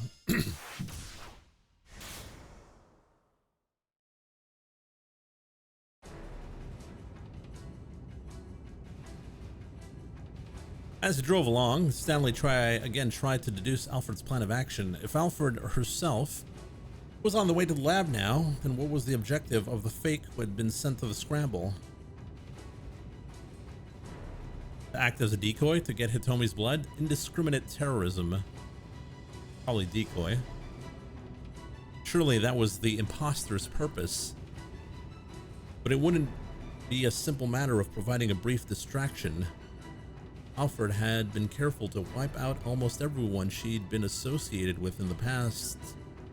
That was precisely while all of her defining characteristics, such as age and sex and nationality, had been unknown. It was unthinkable that she'd allow this decoy, who almost certainly knew who she really was, to stay alive. And since Hitomi carried the antiviral in her body, Alfred likely wanted to get rid of her as well. In all likelihood, the terrorist mastermind was planning to steal the antiviral from the lab. But as long as some of it remained in Hitomi's bloodstream, she wouldn't have a monopoly on it. Aha! Stanley suddenly blurted aloud. He just realized what Alfred hoped to accomplish at the scramble. She meant to eliminate both Hitomi and her own decoy at the same time. The question was how. Beginning with her bombings in Chicago, Alfred had made frequent use of remote-controlled explosives. The cell phone, when she wanted to call Hitomi, remember? It was likely she'd opt for something similar here as well, but she wasn't going to be at the scramble herself. So how in the world was she going to trigger the explosion? Was there some clue to be found in something she said or done earlier? Think. Try to remember. Think. Try to remember. If he didn't do something, everyone at the scramble was probably gonna die. Then, as he desperately racked his brain, he remembered something Kano had said. It had been a while since they were at the scene of the minivan explosion together. He said he heard a cell phone ringtone at the time of the explosion. Not sure if that's significant, though. Stanley recalled the recent exchange between Alfred and Hitomi. The two had called each other's cell phones. Alfred hadn't really been checking to make sure she had the right number.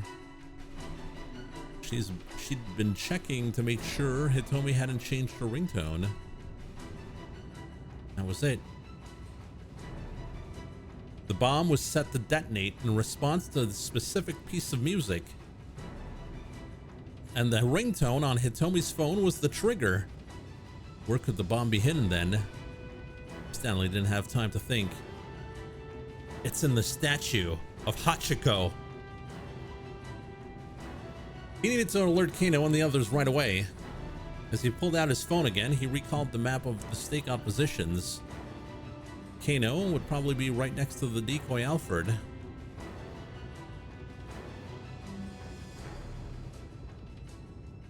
It might be a mistake to call him under the circumstances.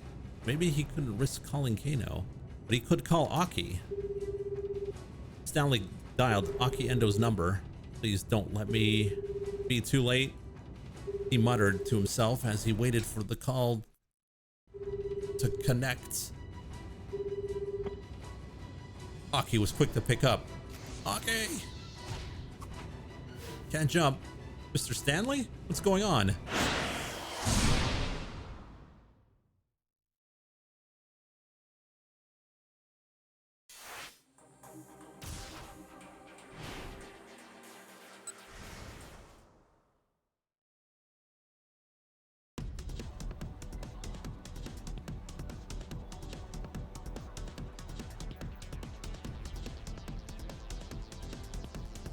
He really doesn't care if he survives.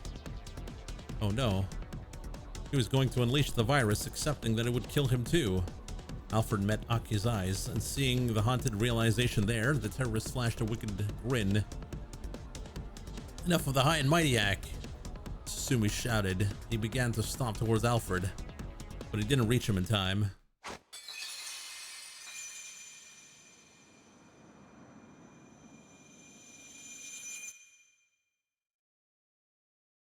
The vials in Alfred's hands went sailing high in the air. Look out! Catch him! Catch him! Aki gestured for his comrades to fan out across the open space.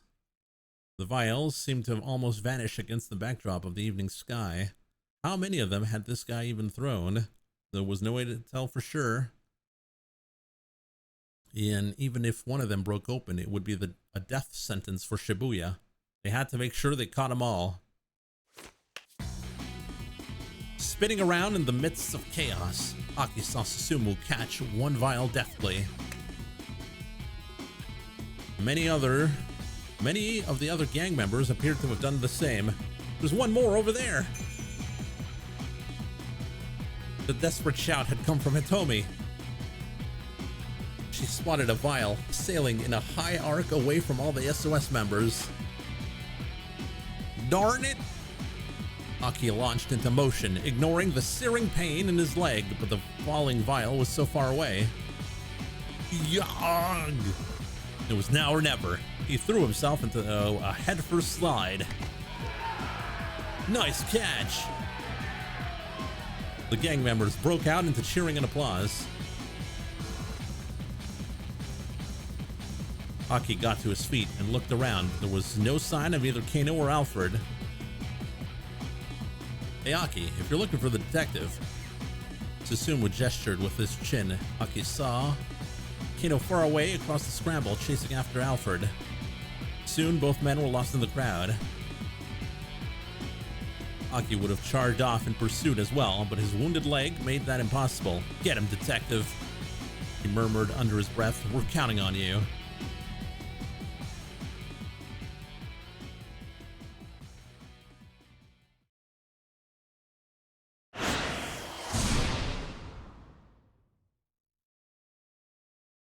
Keep out.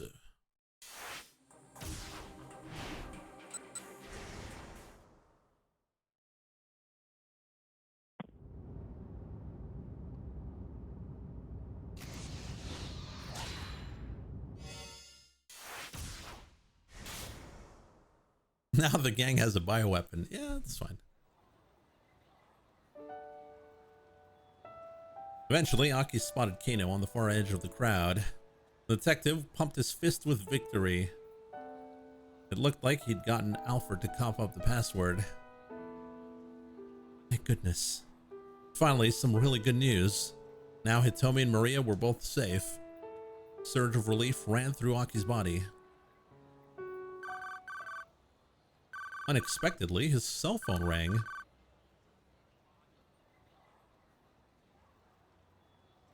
It was Stanley. Mr. Stanley, what's going on? How did the negotiations go? Aki quickly filled him in on the good news. The detective caught Alfred. He got him to give up the password, and I think he's called the folks at the lab. Does that mean the case is closed then? No, not yet. Right now, I need you to do exactly as I tell you. For a moment, Aki's head swam. This isn't over yet? Why? What's going on? If you want to save Hitomi, shut up and listen, Stanley barked. All right, tell me what to do. First, you need to power down Hitomi's cell phone. Turn off her phone? What for?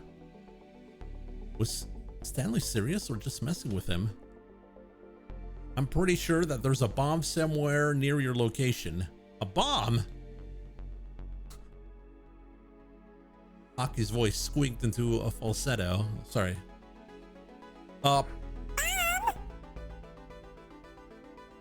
The guy that Kino just apprehended is a decoy. The real Alfred is planning to eliminate Hitomi and the false Alfred at the same time. Eliminate both Hitomi and his own decoy? Why would he do that? And if the guy they just captured was a fake, then who was the real Alfred? He couldn't wrap his head around it. The more he tried, the more his thoughts became a jumbled mess. Listen, first turn off that cell phone, then go and look for the bomb. Okay, got it. Right now, he just needed to do what Stanley told him to do. He didn't have time to make sense of the situation. Hanging up, he called out to Hitomi. Hitomi, you have to turn off your cell phone. She stared back at him, too confused to act. Look, hurry up and do it. Right, okay. Pulling her phone from her pocket, she switched the power off. Then Aki turned in Kano's direction. Detective, he shouted. Kano was looking towards him, seemingly already aware that something was amiss. Detective, that's not the real Alfred. He's a fake. He's a fake. Kano looked understandably shocked. Yeah, I just got a call from Stanley. He said the real Alfred is planning to get rid of both Hitomi and the fake with some kind of bomb. Yeah, just say that in the crowd. Kano hurriedly turned back to the fake Alfred and began a fresh barrage of questions. Meanwhile, Aki's mind was racing again. If the bomb was meant to wipe out both Hitomi and the imposter, it would have been pretty powerful. So it couldn't be anything particularly small. Where could the bomb be hidden then?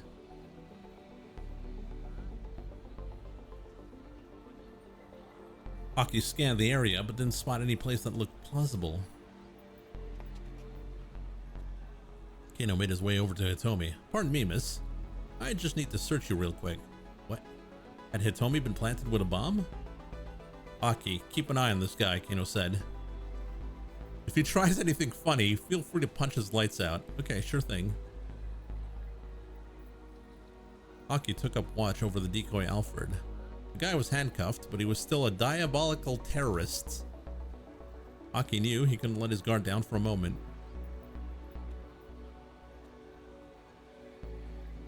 Oh, you don't even know the story. The twists today, Anderson. He kept a close eye on the fake, ready to knock him out cold at the first sign of mischief. Meanwhile, Kano continued to search Hitomi. Did you buy all the jewelry and accessories you're wearing yourself? Yes, most of them. The ring I got from my sister. What about your clothes? Oh, I bought them just this afternoon. The top I was wearing before it got torn. I see.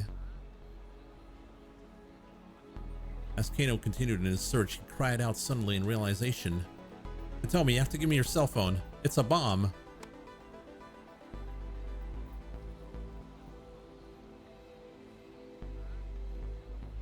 Hitomi hurriedly pulled out her cell phone and handed it to Kano. Aki looked on in alarm as he realized the detective was going to turn the phone on. Stop, don't turn that thing on! Kano froze at Aki's sudden shout. Why not? The detective quirked a quizzical eyebrow. I don't know, that's just what Stanley said. He told me to make sure the phone stayed off. The blood drained visibly from Kano's face. Quickly pulling out his own cell phone, Kano dialed up the police. He launched into a discussion involving a lot of cop jargon that made no sense to Aki.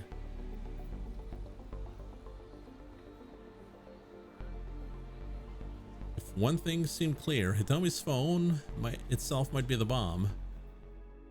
But wait. Aki found himself doubting the phone bomb idea.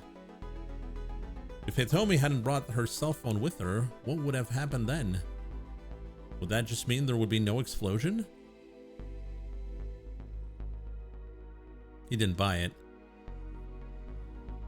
Surely Alfred would have thought a way to eliminate Hitomi and the decoy crook whether she had her phone on her or not. It was too worrying a prospect to ignore. Aki waited impatiently for Kano to hang up, then asked, well, what do we do? For now, just let me handle this. We don't know when or how this thing might explode. You guys get out of here. Kano set the cell phone on the ground and started to put some distance between himself and it. Aki followed after him, dragging the fake Alfred along.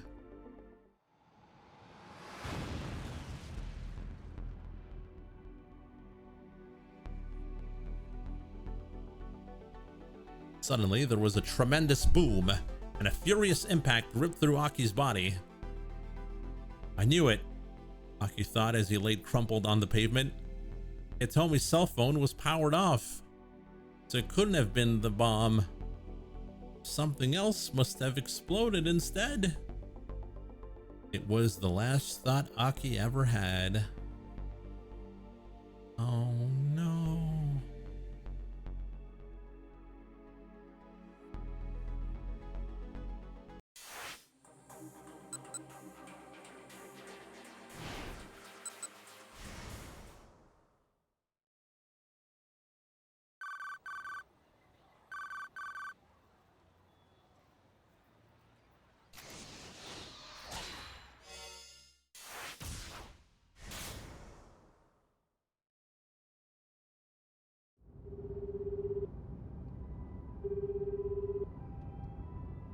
Please don't let me be too late, he muttered to himself as he waited for the call to connect. Aki was quick to pick up. Mr. Stanley, what's going on? The negotiations go. We already said that. Blah blah blah.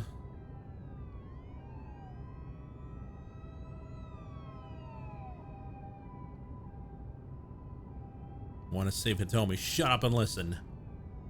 First, you need to power down Hitomi's cell phone. Turn off her phone? What for? I'm pretty sure there's a bomb somewhere near your location.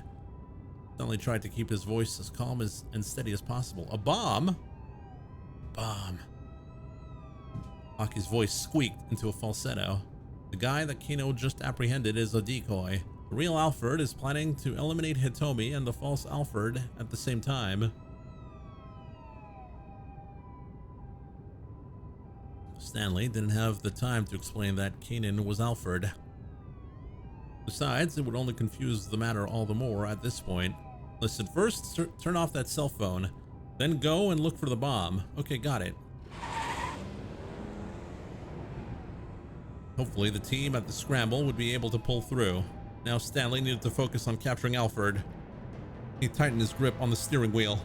His emotions were coming on far too strongly for him to keep them in check. In the back of his mind, Stanley thought about the last he'd ever seen of Frank. No. There had been nothing left of his brother but a bloodied hand reaching out from beneath the rubble. Ever since that day, since that very moment, Jack Stanley had sworn vengeance upon Alfred. He would never forget the rage he felt at having what was left of his family taken from him. Hey, Jack. Once this is all tidied up, I'm gonna need a drink. Let's you and me have a beer together. Sure, you got it.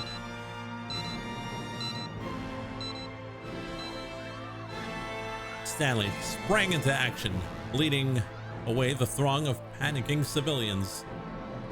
But all the while, he couldn't help but worry about Frank. We got 30 minutes left. He'll be fine. Backup will definitely be here in time. He did his utmost to reassure himself, but he still the doubts gnawed. When the bomb squad descended upon the area, clad with their protective gear, Stanley shot a look on his watch. Protective gear, explosive ordnance disposal, EOD suits, commonly known as bomb suits or blast suits, worn during bomb disposal operations to protect the wearer from the shock of a blast or from any hurled fragments an explosion may produce. Such a suit is, however, wholly inadequate to protect the wearer from a large, powerful explosive, such as several hundred grams of C4 detonated at close range. Felt a surge of relief. Only 15 minutes had passed. There was still plenty of time for them to deactivate the bomb with their liquid nitrogen. Thank God, Frank's gonna be all right. But he got no chance to relish that thought. Ba-boom! There was an ear-splitting boom as a powerful shockwave shook the area. Stanley whirled back around, staring in horror at the place that his brother had been. Nothing remained but a mound of rubble.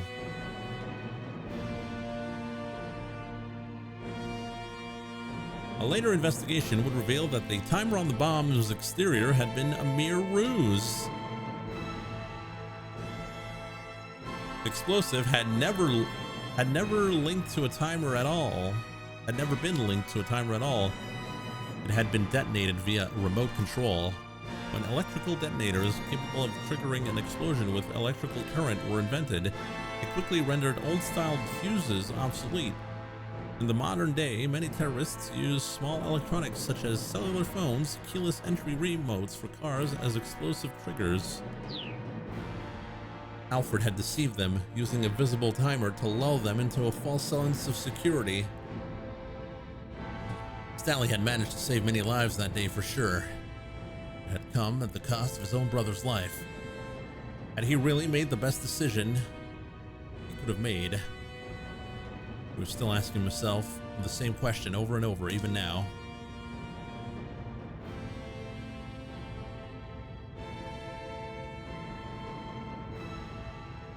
Even if it was timed, why would you put a display on your bomb in the first place? Well, how would you set the timer then if there's no display? But no matter how much he blamed himself, it wouldn't bring Frank back. If there was one thing he could still do for his brother, it was getting revenge on Alfred with his own hands. Stanley had been in constant pursuit of Alfred ever since. He would stoop to any level for information without remorse. His opponent was someone who would do anything at all to achieve a goal. It only made sense for him to do the same.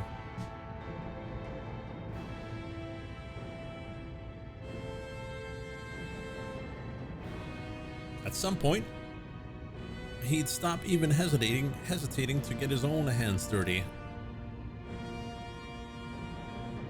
He would charge headlong into any danger if he sensed Alfred's presence. My throat is absolutely parched here. Even if his own life was a price he was willing to pay in the name of vengeance, he could never hope to latch his jaws onto his quarry's throat if he behaved like a prey himself. Alright, give me a second. I can't continue.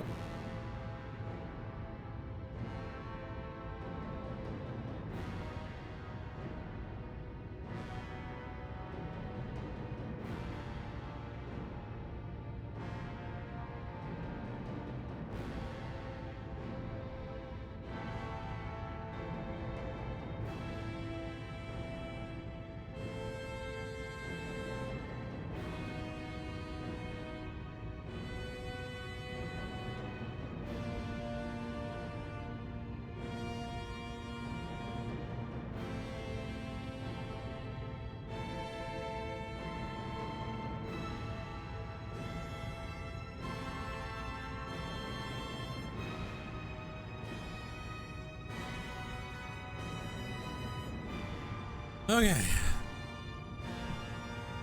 Got some water.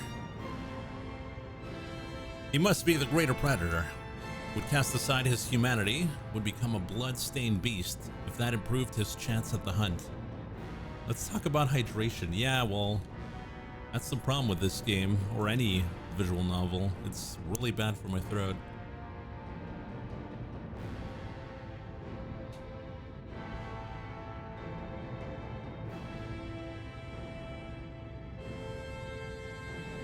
He would cast aside his humanity, would become a blood-stained beast, if that improved his chance at the hunt. For the hunt was all that mattered. Pursuit of Alfred had become his only purpose.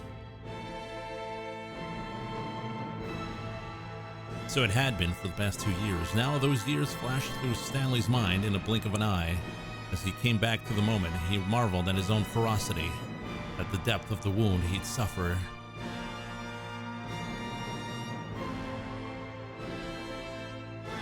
Arresting her isn't enough. I'll make her pay with her life. If I don't sink to her level, I'll never be able to beat her. If I do get my revenge, what would Frank think?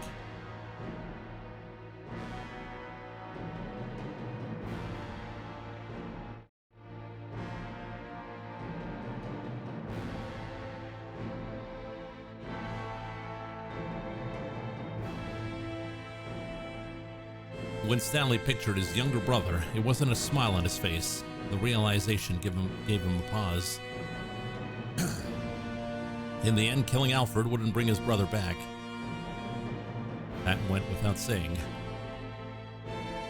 But although he could see now that revenge was an absurd goal, his heart still churned, deep and dark with resentment. Finally, the Akoshi Pharmaceutical Laboratory came into view. There were two people standing outside the front gate. It was Tatno and the girl who was pretending to be Kanan. Each of them had a gun drawn to each other. Somehow, Stanley made it in time. He pulled his car up alongside them and reached down into the gun sleeve concealed beside his seat. Damn. That's a gun. Is that a Magnum? A Desert Eagle? It is a Desert Eagle. He pulled out a .44 caliber Desert Eagle.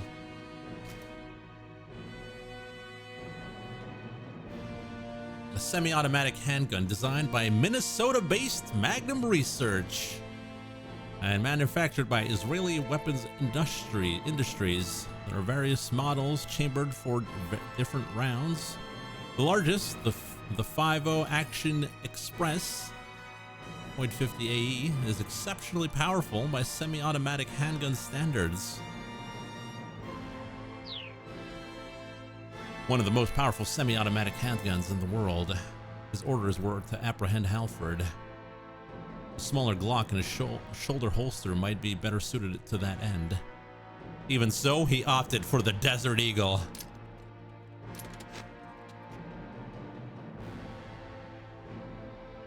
Getting out of the car, he started pacing towards the young woman. Stanley. Tatno glanced over him, his face pale. Stanley gave a slight nod in reply.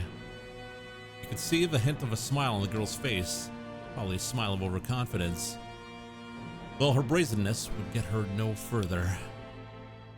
I got in touch with the others, Stanley said. I told them to turn off Hitomi Osawa's cell phone. You could see her eyes react. I imagine that by now they've also managed to deal with the bomb you planted on your decoy. The young woman remained silent. And of course, they managed to bypass the lock inside the lab. You know what this means. Your little plan has failed completely. Stanley could see the girl's stare sharpen. He chased Alfred all around the world, only to arrive here at last in this little island nation. It had been a long, long journey. He spent a long time suffering. Okay, music. Now both the journey and the suffering would be over.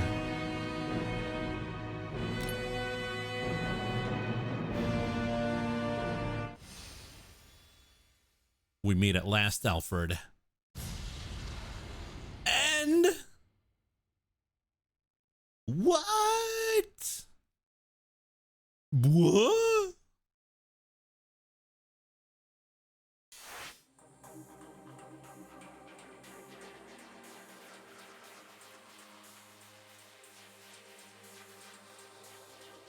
All right, well, that's the end of Jack's story.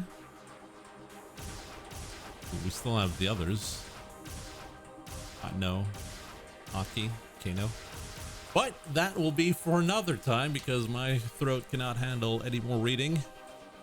Hope you guys enjoyed it. Don't forget, we got another stream in 2.5 hours. We're going to be playing some Elden Ring.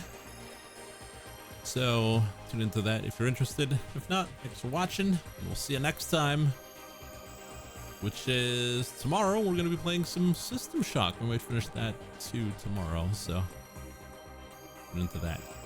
Thanks for watching, everyone.